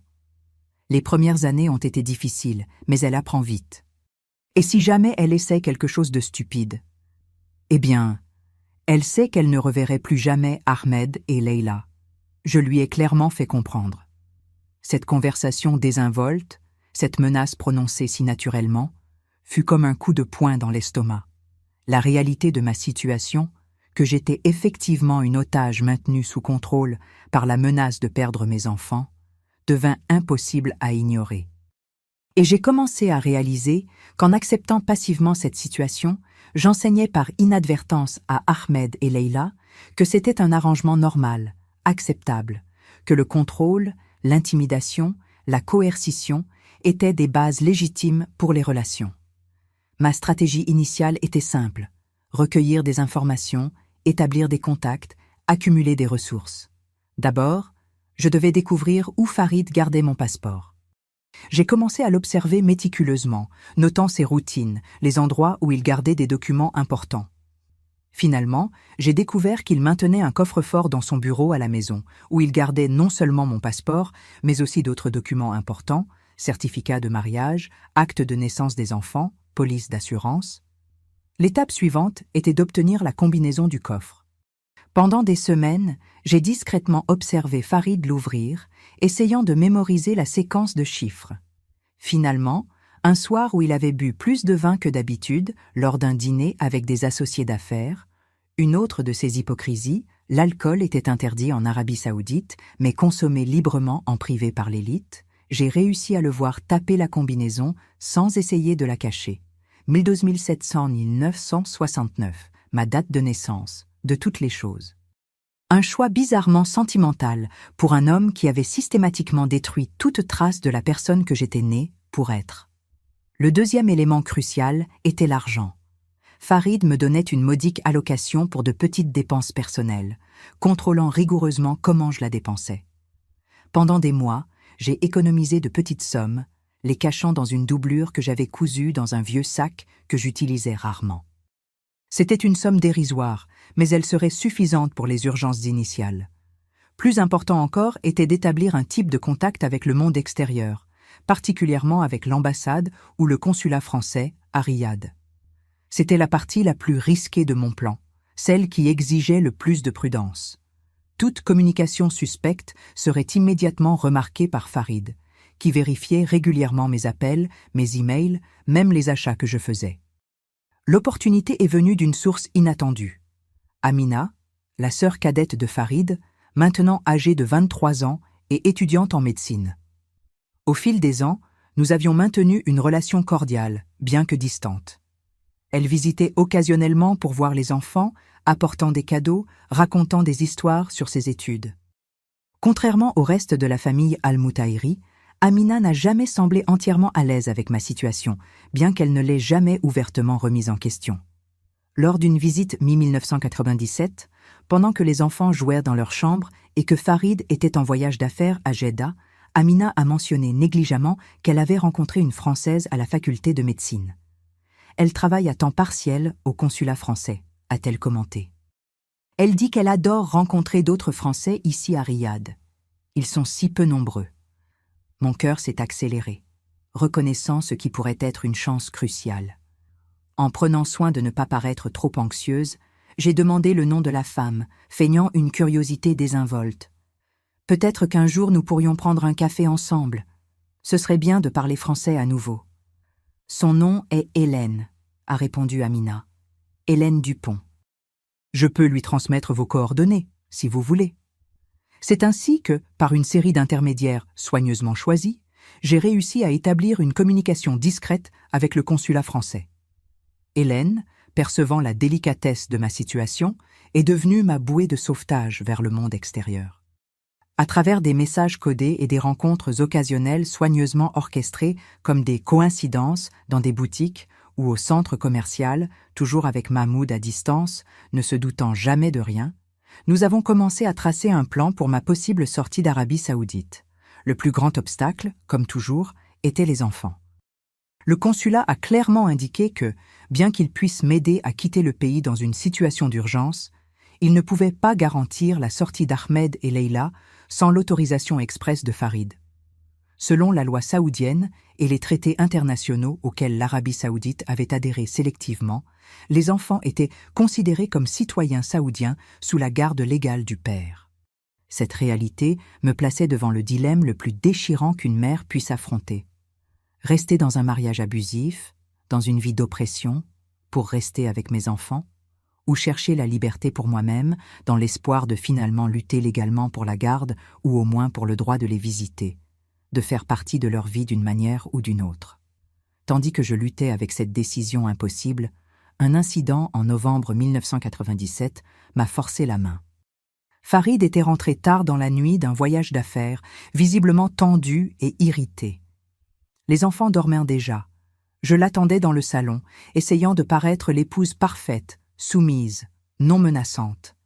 Quelque chose dans son comportement, cependant, m'alarmait. Il y avait une agitation en lui, une énergie volatile que j'avais appris à reconnaître comme précurseur de violence. « Comment s'est passé le voyage ?» ai-je demandé doucement, lui servant le thé comme il le préférait. « Faisal a découvert quelque chose d'intéressant aujourd'hui », a-t-il répondu, ignorant ma question. Ses yeux étaient fixés sur moi avec une intensité perturbante. « Il t'a vu au centre commercial Al-Faisalia hier. parlant avec une femme française. Mon sang s'est glacé, mais j'ai essayé de garder mon sang-froid. Oui, une coïncidence agréable. Elle m'a entendu parler avec Leïla et a reconnu l'accent. Nous avons échangé quelques mots sur la France, rien d'important. Vraiment? Rien d'important? La voix de Farid a pris un ton dangereusement calme. Alors pourquoi Faisal a-t-il dit que vous sembliez très intime? Pourquoi parlais-tu avec elle en français, une langue que j'ai expressément interdite dans cette maison? C'était juste l'excitation du moment, ai-je essayé d'expliquer, sentant la panique monter. Entendre ma langue maternelle, c'était instinctif. Ça ne signifiait rien, Farid, je le jure. Il s'est levé lentement, posant sa tasse de thé sur la table avec un soin étudié. Me prends-tu pour un idiot, Claire? Penses-tu que je ne sais pas quand tu manigances quelque chose? D'un geste rapide, il a saisi mon poignet avec suffisamment de force pour laisser instantanément des marques violettes. Qui était-elle? Que planifiez-vous? Personne, rien. C'était juste une conversation fortuite. La peur rendait ma voix aiguë, tremblante. Ce qui a suivi fut le pire épisode de violence dans notre mariage jusqu'alors. Farid, convaincu que je tramais une évasion, a complètement perdu le contrôle. Coup de pied, mon corps jeté contre les meubles, ma tête cognant contre le mur avec suffisamment de force pour me laisser momentanément étourdi. Tout ce temps, il alternait entre menaces explicites et accusations d'ingratitude, de trahison. « Tu penses que tu peux me quitter? Que tu peux emmener mes enfants? Je te tuerai avant de permettre cela? Personne ne le saura jamais. Des femmes disparaissent en Arabie Saoudite tous les jours, Claire. Personne ne pose de questions, personne ne cherche. » Quand il s'est finalement fatigué, j'étais étendu sur le sol, saignant du nez et d'une coupure au sourcil, chaque centimètre de mon corps douloureux. Mais le pire était la terreur glacée que ces paroles avaient plantée. Ce n'était pas une menace vide, une exagération née de la colère. C'était une possibilité réelle qui était déjà arrivée à d'autres femmes dans des situations similaires. « C'est ta dernière chance », a-t-il déclaré, ajustant ses vêtements comme s'il venait d'accomplir une tâche désagréable mais nécessaire. Un pas de travers de plus, une conversation suspecte de plus, et tu ne reverras jamais Ahmed et Leïla. Je te ferai disparaître, et ils grandiront en croyant que leur mère les a abandonnés. Pense-y. Cette nuit-là, enfermée dans la salle de bain pendant que j'essayais d'arrêter le saignement et de réduire l'enflure pour que les enfants ne soient pas effrayés le lendemain matin, j'ai pris ma décision. Je ne pouvais pas continuer dans cette situation. Pas seulement pour moi, mais pour Ahmed et Leïla. Quel exemple leur donnerais-je en acceptant ce traitement? Quelles leçons apprendraient-ils sur les relations, sur la valeur d'une femme, sur ce qui est acceptable dans un mariage? Plus important encore, j'ai réalisé que Farid représentait un danger réel pour ma vie.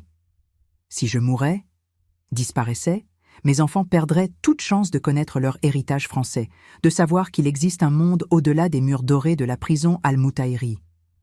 Dans les jours qui ont suivi, pendant que je récupérais physiquement de l'agression, Farid avait dit aux enfants que j'étais tombé dans les escaliers, un mensonge absurde puisque nous vivions dans un appartement de plain-pied. J'ai affiné mon plan. À travers des messages codés à Hélène, j'ai communiqué l'urgence de ma situation. Le consulat, préoccupé par ma sécurité immédiate, a commencé à préparer une possible extraction d'urgence. L'élément crucial du plan impliquait mon visa de résidence, qui devait être renouvelé tous les 2 ans. Le prochain renouvellement était prévu pour janvier 1998, seulement 2 mois plus tard. Pour cela, Farid devrait m'emmener, ou envoyer Mahmoud m'emmener, au département d'immigration avec mon passeport.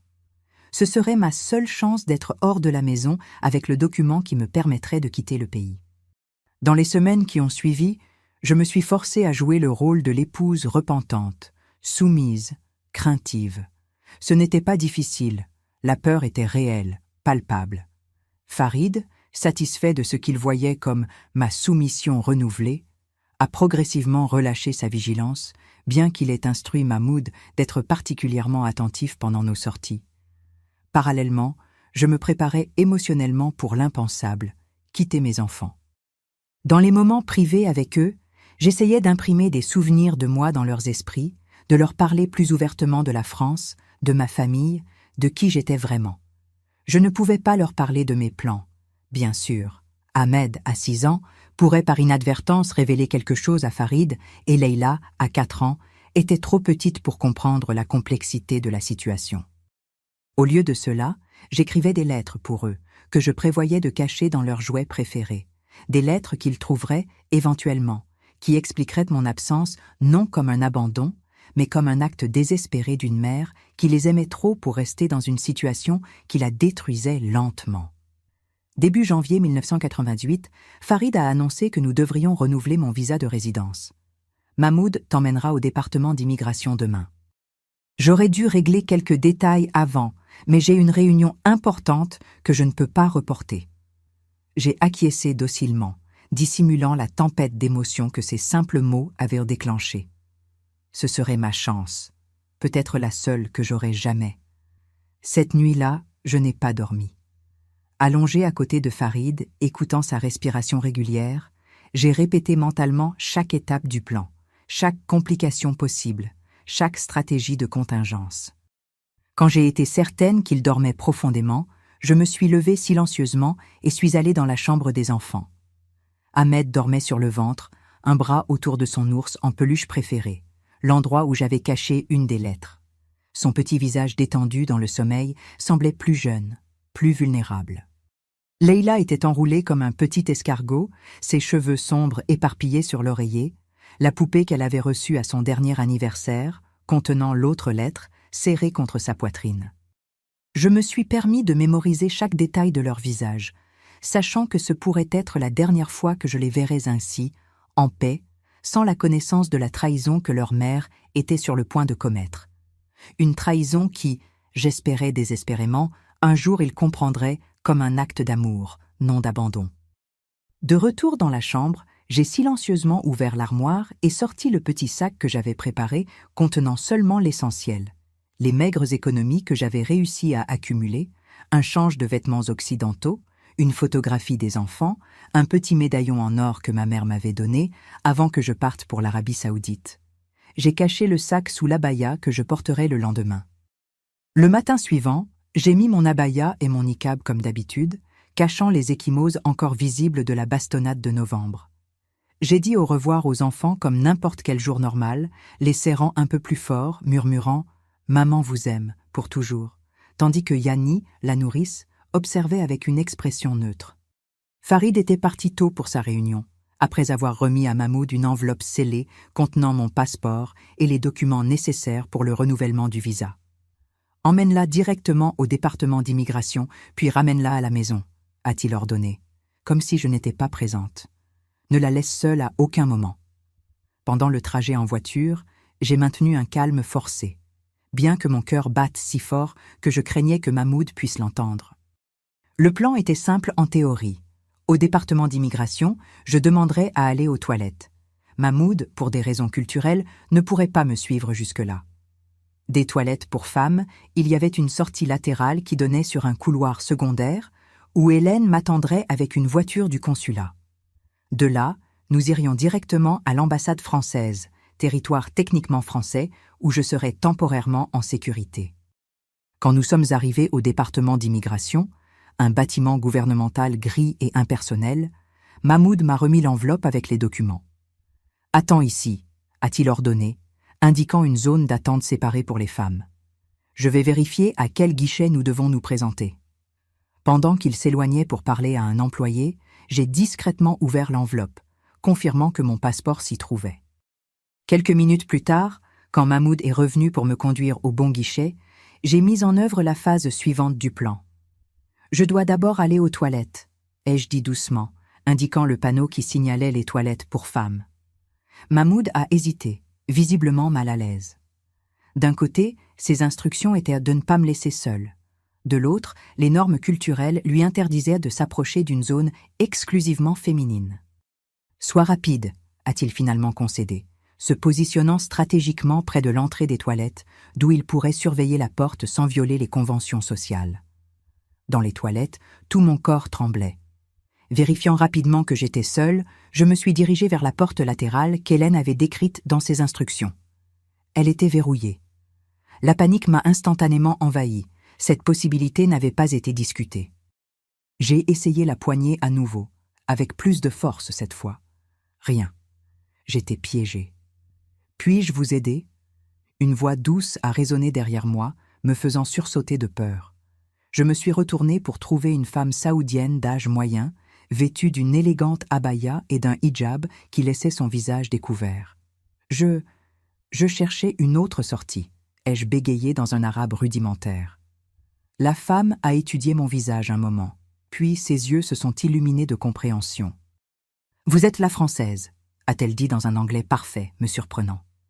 Hélène m'a dit de chercher une femme essayant d'utiliser cette porte.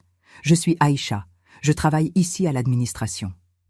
Sans attendre de réponse, elle a sorti un trousseau de clés de la poche de son abaya et a déverrouillé la porte. « Vite !» a-t-elle chuchoté. « Votre chauffeur demande déjà après vous au comptoir principal. » Hélène attend au bout du couloir, 3e porte à droite.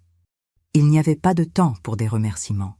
Je suis passé par la porte qu'Aïcha a silencieusement refermée derrière moi et j'ai couru le long du couloir étroit et mal éclairé, comptant les portes.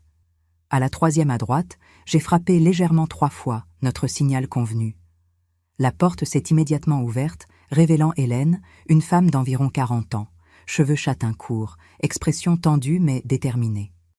« Vite !» a-t-elle ordonné, me tirant à l'intérieur de ce qui semblait être une petite salle d'archives. « Mahmoud vous cherche déjà. Nous devons partir maintenant. » Nous avons traversé une autre porte qui donnait sur un parking réservé au personnel. Une berline noire avec des plaques diplomatiques attendait, moteur en marche. « Entrez !» a ordonné Hélène, ouvrant la porte arrière. « Baissez-vous et ne vous relevez pas avant que je vous dise que c'est sûr. » Les minutes suivantes ont été un flou d'adrénaline et de terreur. Allongée sur la banquette arrière, couverte par une couverture qu'Hélène avait fournie, je sentais la voiture se déplacer rapidement, prenant des virages serrés, s'arrêtant occasionnellement à des barrages de sécurité, seulement pour repartir après de brefs échanges en arabe que je ne pouvais pas comprendre complètement. Finalement, après ce qui sembla une éternité, la voiture s'arrêta et Hélène annonça « Nous sommes arrivés. Nous sommes à l'ambassade. Vous êtes en sécurité maintenant. » En sécurité. Un mot simple dont je pouvais à peine me rappeler la signification. Quand j'ai émergé de la voiture, portant toujours l'abaya et le niqab, je me suis retrouvé dans une cour intérieure entourée de hauts murs. Un homme en costume attendait à l'entrée du bâtiment principal. François Moreau, l'ambassadeur français, comme Hélène me l'informa rapidement. « Madame Claire », m'a-t-il salué formellement, tendant la main. « Bienvenue à l'ambassade de France. Je vous prie d'entrer. Nous avons beaucoup à discuter. » Les heures suivantes furent consacrées aux formalités, explications, planification. Assise dans un bureau confortable, avec une tasse de véritable café français devant moi, le premier en 7 ans, j'ai relaté mon histoire à l'ambassadeur et son équipe. La violence, le contrôle, les menaces. J'ai montré les ecchymoses encore visibles, les cicatrices plus anciennes. J'ai remis mon passeport, confirmant ma citoyenneté française. « La situation est délicate », a expliqué Moreau, après avoir écouté mon récit. « Techniquement, vous êtes en territoire français maintenant, donc Farid ne peut pas vous atteindre ici. Mais dès qu'il découvrira où vous êtes, ce qui arrivera en quelques heures, nous ferons face à des pressions significatives des autorités saoudiennes. » « Qu'est-ce que cela signifie ?» ai-je demandé, essayant de saisir les implications. « Cela signifie que nous devons agir rapidement. Nous pouvons organiser votre départ du pays sur un vol diplomatique demain matin. » Mais...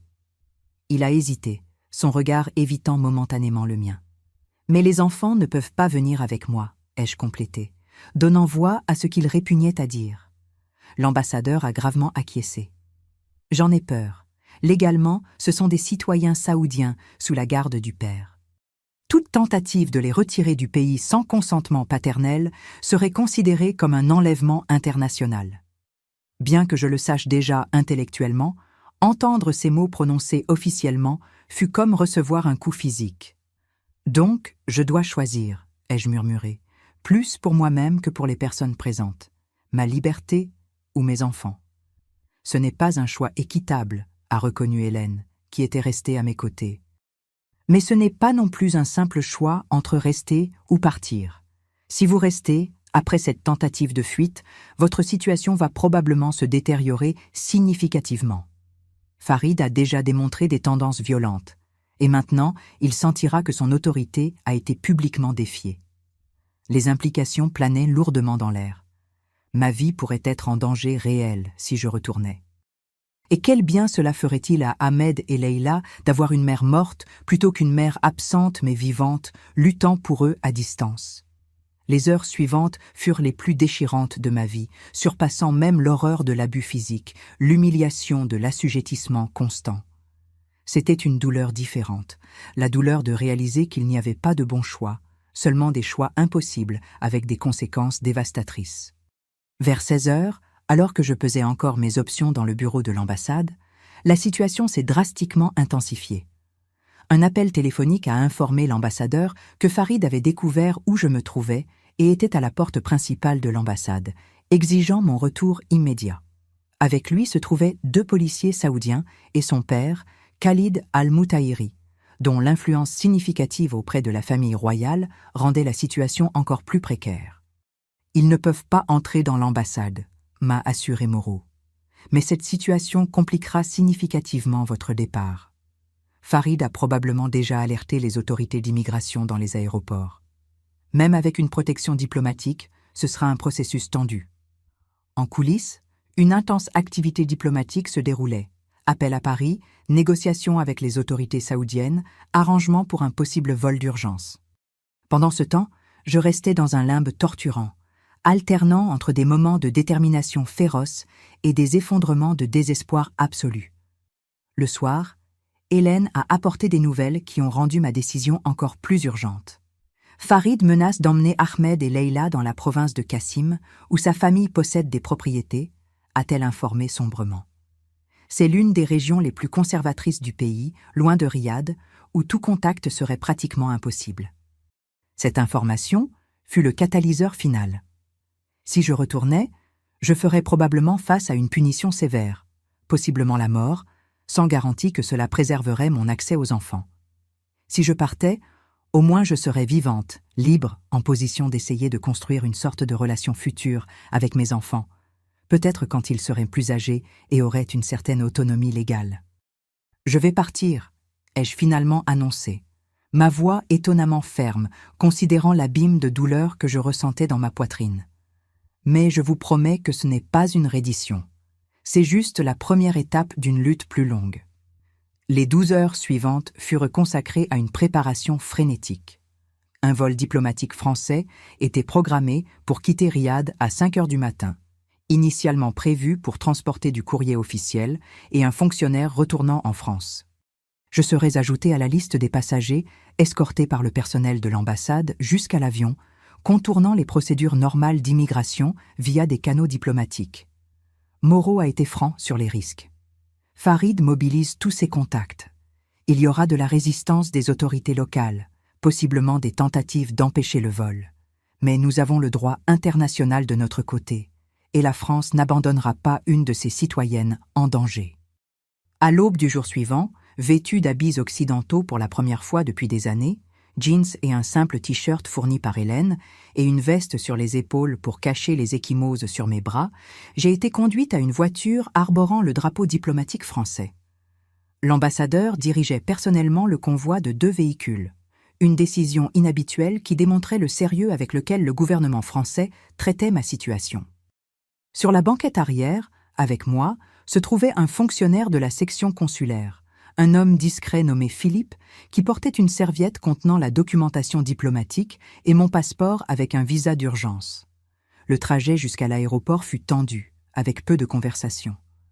À travers la vitre teintée, j'observais Riyad pour la dernière fois, les édifices modernes contrastant avec les mosquées traditionnelles, les larges avenues presque désertes à cette heure matinale. Une ville qui avait été ma prison pendant 7 longues années et qui, néanmoins, contenait les 2 personnes les plus importantes de ma vie que je laissais derrière moi. « Vos enfants », a dit soudainement Philippe, brisant le silence. « Comment sont-ils » La question m'a prise au dépourvu, amenant instantanément des larmes à mes yeux. Ahmed a 6 ans, sérieux, responsable, toujours essayant de plaire à son père. Il a mes yeux verts, ce qui a toujours été source de fierté et aussi d'étrangeté pour la famille Al-Moutaïri. J'ai respiré profondément, contrôlant le tremblement dans ma voix. Leïla a 4 ans, elle est pure lumière, rieuse, curieuse, intrépide, d'une façon que je craignais que Farid finirait par détruire. Philippe a acquiescé, ses yeux bienveillants. Je travaille sur des cas consulaires depuis 15 ans. J'ai déjà vu des situations comme la vôtre. C'est brutal maintenant, mais les enfants grandissent. Ils deviennent indépendants. Ils trouvent des moyens de renouer avec la famille perdue. Je me suis accroché à ces paroles comme un naufragé à une épave, bien que je sache qu'au mieux, c'était un espoir lointain, pas une garantie. À l'aéroport, nous ne sommes pas passés par les terminaux normaux. Notre convoi s'est dirigé directement vers une zone restreinte de la piste où un petit jet aux couleurs du drapeau français attendait, moteur déjà en chauffe. Un employé de l'aéroport s'est approché avec des documents, échangeant des mots tendus en arabe avec l'ambassadeur. Au ton, j'ai compris qu'il y avait des complications. « Des problèmes ?» ai-je demandé à Philippe dans un murmure. « Farid a obtenu une ordonnance judiciaire provisoire tentant d'empêcher votre départ, a-t-il expliqué à voix basse. Mais l'ambassadeur invoque les privilèges diplomatiques. Ça va fonctionner, mais nous devons être rapides. » Après quelques minutes de discussion animée, l'employé de l'aéroport s'est éloigné, parlant rapidement dans une radio. « Allons-y », a ordonné Moreau, retournant à la voiture. « Nous avons l'autorisation de décoller, mais nous devons être dans les airs dans 15 minutes où la situation pourrait changer. » Nous avons été rapidement conduits jusqu'à l'escalier de l'avion. Au moment où je posais le pied sur la première marche, une voiture noire est entrée à toute vitesse dans la zone restreinte, freinant brusquement à quelques mètres de distance. Mon cœur s'est arrêté quand j'ai vu Farid émerger du véhicule, son visage tordu en un masque de fureur que je ne connaissais que trop bien. « Claire !» a-t-il hurlé, avançant dans ma direction jusqu'à être retenu par 2 agents de sécurité de l'aéroport. « Tu ne peux pas faire ça, ce sont mes enfants !» Je me suis figé dans l'escalier, son cri m'atteignant comme un coup physique. Pendant un moment, tout ce à quoi je pouvais penser était Ahmed et Leïla. Étaient-ils dans la voiture? Farid les avait-il amenés dans une dernière tentative de me faire rester? « Continuez à monter », a ordonné Philippe fermement, une main dans mon dos. « Ne vous arrêtez pas. » Farid continuait à crier, alternant entre menaces et supplications. « Tu ne les reverras jamais. Je jure par Allah que je te ferai disparaître si jamais tu essaies de revenir. Claire, pense aux enfants. Comment peux-tu les abandonner ?» Chaque mot était un couteau dans mon cœur, mais j'ai continué à monter, un pas après l'autre, comme si mon corps bougeait de sa propre volonté. Dans l'avion, une hôtesse a rapidement fermé la porte dès notre entrée. Moreau, qui était monté juste derrière nous, s'est immédiatement dirigé vers le cockpit pour parler au pilote. Je me suis effondré dans un des sièges, tremblant incontrôlablement. Par le petit hublot, je pouvais voir Farid qui criait encore, maintenant forcé de retourner à son véhicule par des agents de sécurité de l'aéroport. Nos regards se sont brièvement croisés à travers la distance, le sien rempli de haine et de promesses de vengeance, le mien de détermination désespérée mêlée à une douleur indescriptible. L'avion a commencé à rouler presque immédiatement. Quelques minutes plus tard, nous accélérions sur la piste et puis, ce moment de suspension quand la gravité perd momentanément son emprise, quand le sol s'éloigne et le ciel s'ouvre. Nous étions dans les airs, volant loin de Riyad, de l'Arabie Saoudite, d'Ahmed et Leïla. C'est seulement quand nous étions à des milliers de pieds d'altitude, quand Riyad n'était plus qu'un ensemble de lumières minuscules en dessous, que je me suis enfin permis de faire ce que je n'avais pas fait depuis des années. J'ai pleuré ouvertement, sans peur de punition, sans besoin de cacher ma douleur. J'ai pleuré pour mes enfants, pour le temps perdu, pour l'avenir incertain. J'ai pleuré pour la jeune idéaliste qui avait quitté la France 7 ans auparavant, confiante que l'amour surmonterait les différences culturelles. Et j'ai pleuré aussi pour une sorte de soulagement, le soulagement d'être vivante, d'être libre, d'avoir échappé à une situation qui, éventuellement, aurait pu me coûter la vie. Le vol vers la France, avec des escales techniques au Caire et à Lisbonne, a duré presque 24 heures. Pendant ce temps, j'ai alterné entre des périodes d'épuisement absolu, dormant d'un sommeil agité des traumatisés, et des moments de clarté cristalline, où je faisais des notes frénétiques sur tout ce dont je pouvais me souvenir de la vie d'Ahmed et Leila. Leurs aliments préférés, leurs jouets favoris, les petites manies et habitudes qui faisaient de chacun d'eux des êtres uniques et précieux. C'était comme si je craignais que, sans enregistrer ces détails, ils disparaîtraient de ma mémoire, deviendraient des fantômes, des concepts abstraits au lieu des enfants vibrants qu'ils étaient. L'arrivée en France, en février 1998, fut un choc culturel inverse, encore plus intense que mon départ pour l'Arabie saoudite l'avait été. Nous avons atterri à Paris, où j'ai passé 2 jours en réunion avec les autorités du ministère des Affaires étrangères avant de poursuivre vers Marseille. Le gouvernement français avait été informé de ma situation et offrait un soutien formel pour d'éventuelles procédures légales internationales visant à établir un type de contact avec mes enfants. À Marseille, ma mère, maintenant une dame aux cheveux blancs et au visage marqué par des années d'inquiétude, m'a à peine reconnue à l'aéroport. J'étais partie jeune femme de 21 ans, pleine de rêves et de confiance. Je revenais à 29 ans, physiquement trop maigre, avec des cernes profonds et une posture courbée qui témoignait d'années de soumission forcée. Plus troublante encore était ma difficulté à regarder directement dans les yeux, surtout les hommes, et mon sursaut en entendant des voix masculines élevées, réflexe conditionné par des années d'abus que je ne me rendais même pas compte avoir développés. Les premiers mois à la maison furent une période d'ajustement douloureux et lent. Ma chambre de jeunesse, préservée presque comme un sanctuaire par ma mère, semblait appartenir à une étrangère. Les affiches de groupes musicaux, les livres de poésie, les souvenirs de petits voyages dans le sud de la France étaient des reliques d'une version de moi qui n'existait plus. En même temps, les sons, les odeurs et les saveurs de la France, autrefois si familiers, me semblaient maintenant étrangers, après 7 ans immergés dans la culture saoudienne. Le plus difficile, cependant, était la présence constante de l'absence de mes enfants. Je me réveillais au milieu de la nuit, jurant avoir entendu les pleurs de Leila ou la toux d'Ahmed. Je me surprenais à préparer le type de sandwich qu'Ahmed aimait ou à choisir des vêtements qui iraient avec les yeux de Leila avant de me rappeler, avec une douleur physique, qu'il n'était pas là, qu'il ne serait peut-être plus jamais là. Ma famille essayait d'aider à sa manière, mais il y avait un abîme d'expérience qui rendait impossible pour eux de vraiment comprendre ce que j'avais vécu, ce que je ressentais. Ma mère, catholique dévote, insistait sur le fait que je trouverais du réconfort dans la religion, dans la volonté de Dieu. Mon frère cadet, Thomas, suggérait constamment des actions légales agressives, sans comprendre les complexités géopolitiques impliquées. Mes sœurs, bien intentionnées mais maladroites, essayaient de me distraire avec des histoires sur leurs propres enfants, sans réaliser comment chaque anecdote était une petite dague dans mon cœur.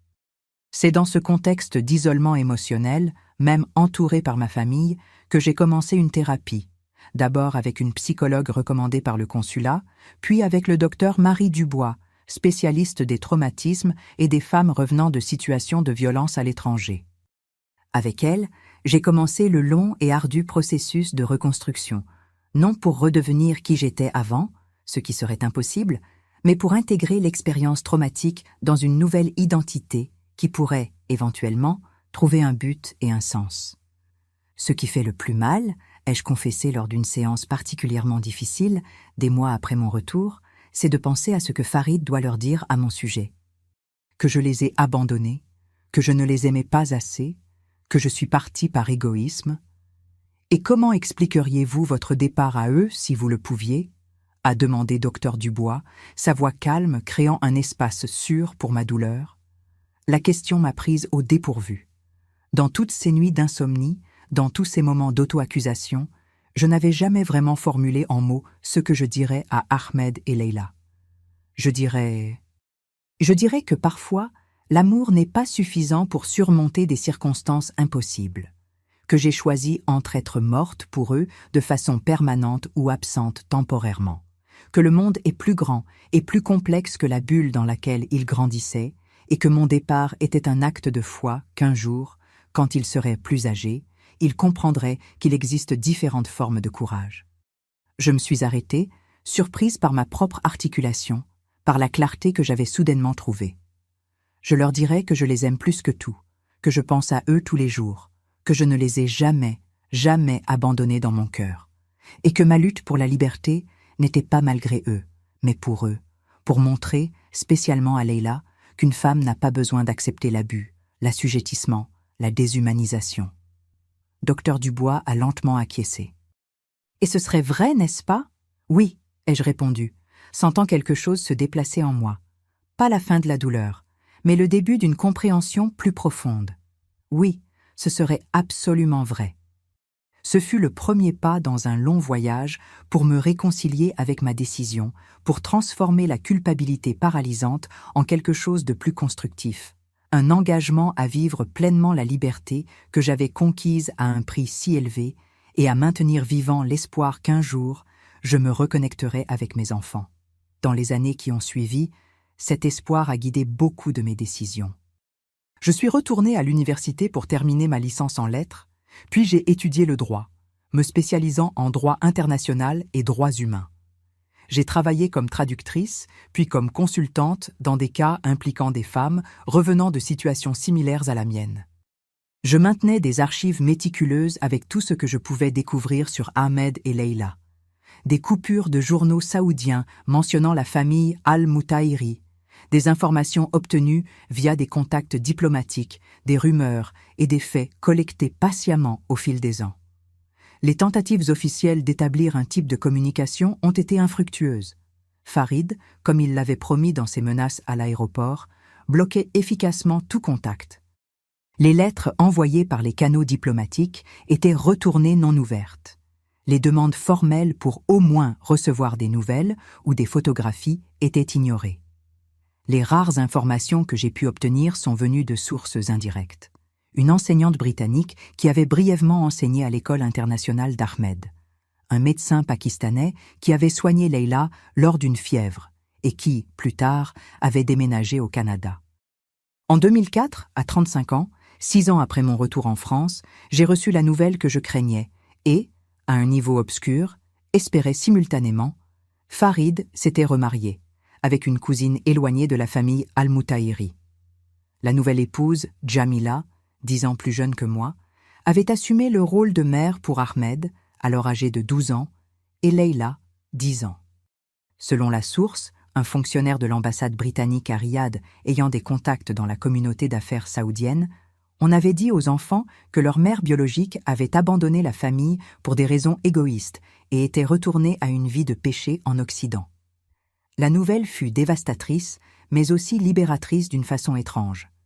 Le mariage de Farid confirmait que tout espoir de réconciliation ou d'arrangement amical était illusoire. Plus important encore, cela signifiait que mes enfants avaient maintenant une figure maternelle dans leur vie, quelqu'un qui, indépendamment des circonstances, pourrait leur procurer les soins quotidiens, l'affection, la présence que je ne pouvais pas leur offrir. Dans les années qui ont suivi, j'ai développé ce que j'appelais une relation unilatérale avec Ahmed et Leila. Bien que je ne puisse pas communiquer directement avec eux, je maintenais des rituels qui me connectaient symboliquement à leur croissance, à leur vie.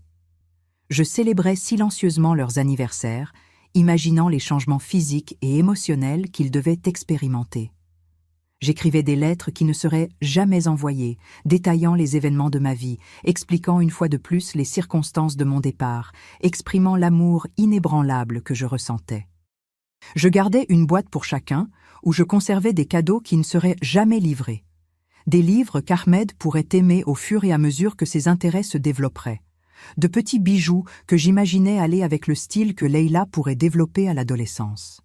C'était une forme de deuil particulière. Non pas pour une mort physique, mais pour la mort de la possibilité d'être mère au sens plein, quotidien, présent. Avec le temps, j'ai appris à porter cette douleur non comme un poids qui me paralysait, mais comme une partie intégrante de qui j'étais devenue. Une femme qui avait survécu à l'insupportable et trouvé des façons de continuer à vivre, à contribuer, à espérer.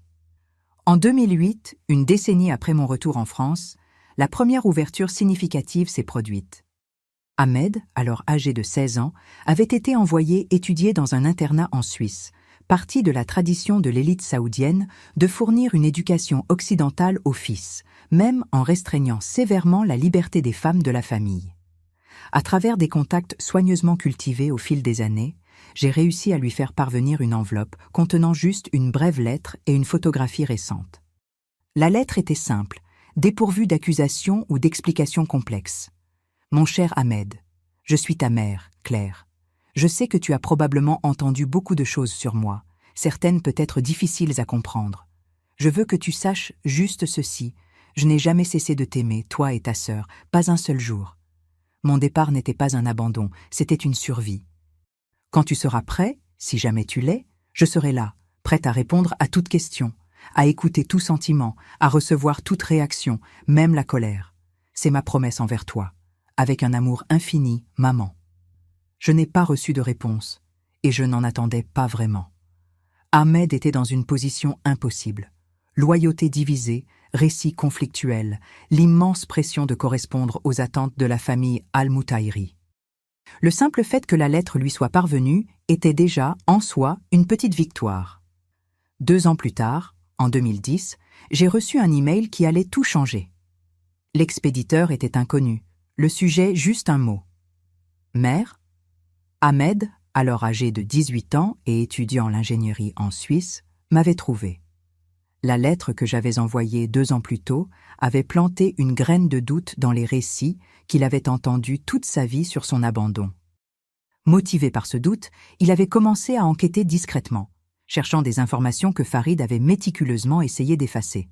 « J'ai trouvé une photo de vous », a-t-il écrit dans ce premier email tendu. « Une que père n'a pas réussi à détruire, cachée parmi de vieux documents. Vos yeux étaient comme les miens.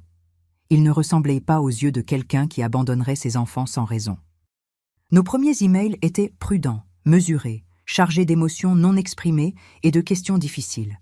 Ahmed avait grandi en entendant que je les avais abandonnés parce que je n'avais pas pu m'adapter à la culture saoudienne, que j'étais faible et moralement corrompu. Ce n'est qu'en quittant Riyad et en expérimentant la vie en dehors du contrôle étouffant de la famille Al-Moutaïri qu'il a commencé à remettre en question ce récit. En 2012, nous nous sommes finalement rencontrés à Londres, un territoire neutre où Ahmed pouvait voyager librement pendant ses vacances universitaires et où je pouvais me rendre sans risque d'interférence des autorités saoudiennes. Le jeune homme grand aux larges épaules qui m'attendait dans un café à Kensington ne ressemblait guère au garçon de 6 ans que j'avais laissé derrière moi. Mais les yeux, mes yeux, verts avec de petites taches dorées, étaient les mêmes, m'évaluant maintenant avec un mélange de curiosité, de peine et de prudence. Nous ne nous sommes pas embrassés immédiatement. Il a maintenu une distance formelle dans les premiers moments, étudiant mon visage comme s'il cherchait à confirmer ses souvenirs fragmentés. Je tremblais, contenant l'impulsion de l'étreindre, respectant son espace, son temps. « Vous semblez différente de ce que j'imaginais », a-t-il finalement dit, sa voix plus grave que je ne l'attendais, avec un léger accent qui combinait des influences arabes et suisses. « Comment m'imaginais-tu » ai-je doucement demandé. Il a haussé les épaules, un geste étonnamment adolescent pour quelqu'un à la posture si formelle. Je ne sais pas, dans les rares photos que j'ai vues, vous sembliez plus jeune évidemment, plus heureuse. Il a fait une pause. Père a dit que vous étiez frivole, faible, que vous n'avez pas pu supporter la pression d'être épouse et mère dans un pays avec de vraies valeurs. J'ai respiré profondément, me préparant pour la conversation la plus importante de ma vie. Et que penses-tu, maintenant que tu es ici, en me regardant ? Ses yeux, mes yeux, m'ont étudié intensément. Je pense qu'il y a plus dans cette histoire que ce qu'on m'a raconté. Nous avons parlé pendant des heures. Il a posé des questions difficiles, certaines accusatoires. Pourquoi ne l'avais-je pas emmené avec moi ? Pourquoi n'avais-je pas lutté davantage ? Pourquoi n'avais-je pas essayé de prendre contact plus tôt ? J'ai essayé d'expliquer les impossibilités légales, le désespoir, la peur. Je lui ai montré des cicatrices, pas seulement les physiques, marques de discipline appliquées par Farid quand je désobéissais, mais les émotionnelles que je portais dans le regard, dans la voix qui baissait encore instinctivement quand des hommes s'approchaient. À la fin de notre rencontre, Ahmed n'était pas prêt à me pardonner complètement, mais il y avait de la compréhension dans ses yeux. « Je vais dire la vérité à Leïla », a-t-il promis en me quittant avec une étreinte hésitante. « le premier contact physique entre nous en 14 ans. Elle termine le lycée dans un pensionnat en Suisse.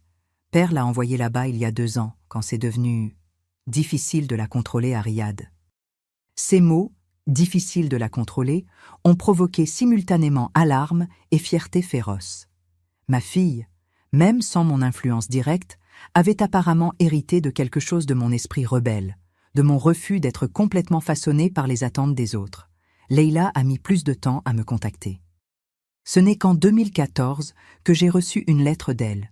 Elle a préféré le moyen traditionnel à l'email, écrivant dans un français imparfait qu'elle avait appris secrètement, en hommage à la mère qu'elle avait à peine connue. Sa colère était plus intense que celle d'Ahmed, sa douleur plus crue. Pour elle, j'étais presque une figure mythique, la mère fantôme dont l'absence avait façonné toute son identité. « Pendant des années, j'ai cru que vous nous détestiez », a-t-elle écrit avec une franchise brutale qui m'a coupé le souffle. Puis, quand Ahmed m'a parlé de votre rencontre, de ce qui s'est réellement passé, je vous ai détesté pour une raison différente, pour avoir choisi votre liberté plutôt que nous. Maintenant, je ne sais pas ce que je ressens, mais je veux le découvrir. Notre première rencontre a eu lieu en 2015, à Paris, où elle étudiait la mode, une rébellion calculée contre le conservatisme de Farid, qui permettait une telle frivolité uniquement parce qu'il l'alignait sur ses affaires avec des conglomérats de luxe français. Leïla était mon reflet à 20 ans, la même posture altière, le même menton têtu, les mêmes gestes expressifs des mains quand elle parlait. Mais il y avait une dureté en elle, une carapace défensive qui m'a brisé le cœur, sachant qu'elle s'était formée en réponse à mon absence. « Pourquoi avez-vous mis si longtemps ?» fut sa première question, après une salutation formelle dans le café parisien où nous avions rendez-vous. Elle n'a pas précisé si elle se référait au temps que j'avais mis pour m'échapper ou aux années sans contact après, et peut-être l'ambiguïté était-elle intentionnelle. « Parce que l'amour et le courage sont compliqués », ai-je répondu honnêtement. « Parce que parfois il n'y a pas de bons choix, seulement des choix impossibles avec des conséquences dévastatrices, quel que soit le chemin. Parce que j'étais jeune et effrayée et conditionnée à croire que ma souffrance était normale, acceptable, même méritée. » Elle a lentement acquiescé, une compréhension au-delà de ces années passant dans ses yeux. Ahmed m'a montré les cicatrices, les vôtres, les siennes. Je me suis figée, la tasse de café à mi-chemin de mes lèvres. Les siennes ? Père n'a jamais été aussi physique avec Ahmed qu'il l'a été avec vous, a-t-elle expliqué, choisissant ses mots avec soin. Mais il avait d'autres formes de punition. La ceinture, parfois. Plus fréquemment, le confinement, des jours enfermés dans sa chambre pour des défauts de caractère, comme questionner des décisions ou montrer trop d'affection pour vous les rares fois où votre nom était mentionné. L'horreur que j'ai ressentie à ce moment était accompagnée d'une culpabilité écrasante. J'étais partie pour échapper à l'abus, mais mon absence n'avait pas protégé mes enfants d'expériences similaires.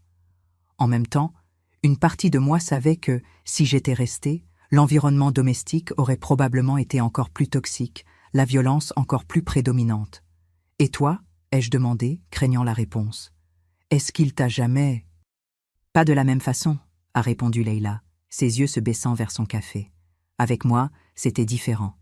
J'étais la petite princesse de papa, la favorite. Son contrôle était plus subtil. Manipulation émotionnelle, principalement.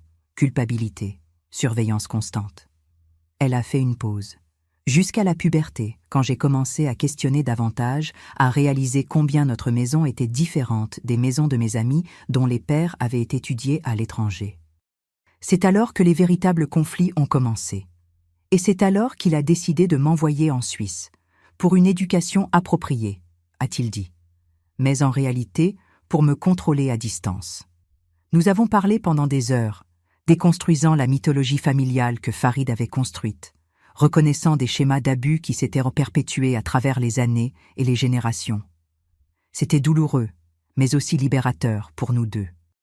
Quand nous nous sommes finalement embrassés en nous séparant, j'ai senti comme si une blessure qui avait suppuré pendant près de 2 décennies commençait enfin à cicatriser. « Je ne peux pas promettre que ce sera facile », a dit Leïla, sa voix étouffée contre mon épaule. « Il y a encore beaucoup de colère, beaucoup de questions, mais je veux essayer, construire quelque chose de nouveau. quelque chose de vrai.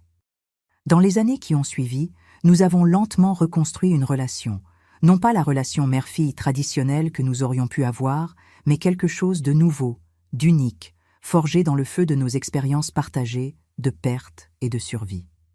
Ahmed, suivant les traces de son père dans les affaires, mais avec une vision du monde radicalement différente, s'est établi à Londres après l'obtention de son diplôme. Leila, terminant ses études à Paris, a développé une carrière prometteuse comme designer, créant des pièces qui fusionnaient des influences occidentales et moyen-orientales. Farid, informé par Ahmed de notre contact restauré, a d'abord réagi avec fureur et menace. Avec le temps, cependant, il a apparemment accepté l'inévitable. Ses enfants étaient adultes maintenant, au-delà de son contrôle direct. Il est resté distant, refusant toute reconnaissance de mon existence, mais n'interférant pas activement dans la relation qu'Ahmed et Leila ont choisi de reconstruire avec moi. Aujourd'hui, à 56 ans, je regarde mon parcours avec des sentiments complexes. Regret des occasions perdues de voir mes enfants grandir, gratitude pour la seconde chance qui nous a été donnée, fierté pour le courage que nous avons tous démontré à notre manière. Quand Ahmed m'a offert mon premier petit-fils, un garçon aux yeux verts avec des taches dorées, qu'il a nommé Philippe en hommage à mon père, j'ai senti qu'un cycle se fermait. Pas parfaitement, pas sans cicatrices, mais avec une forme de rédemption que je n'avais jamais imaginé possible. Mon histoire n'est pas de victoire complète ou de défaite totale, mais de survie et de reconstruction continue. C'est un témoignage de la façon dont l'amour et la liberté peuvent coexister, même quand on est forcé à des choix impossibles par des circonstances au-delà de notre contrôle. C'est, par-dessus tout, une histoire sur le pouvoir durable de la vérité, qui, même enterrée pendant des années sous des couches de mensonges et de manipulations, finit par trouver son chemin vers la lumière. La jeune idéaliste qui est partie pour l'Arabie saoudite en 1991, croyant naïvement que l'amour surmonterait les différences culturelles, n'existe plus. À sa place se trouve une femme marquée par l'expérience, mais non exclusivement définie par la douleur. Une femme qui a appris que certaines prisons ne sont pas faites de béton et d'acier, mais de traditions, d'attentes et de relations de pouvoir. Une femme qui, ayant connu le poids suffocant de la burqa imposée par la force et la coercition, valorise chaque respiration en liberté comme un privilège durement conquis.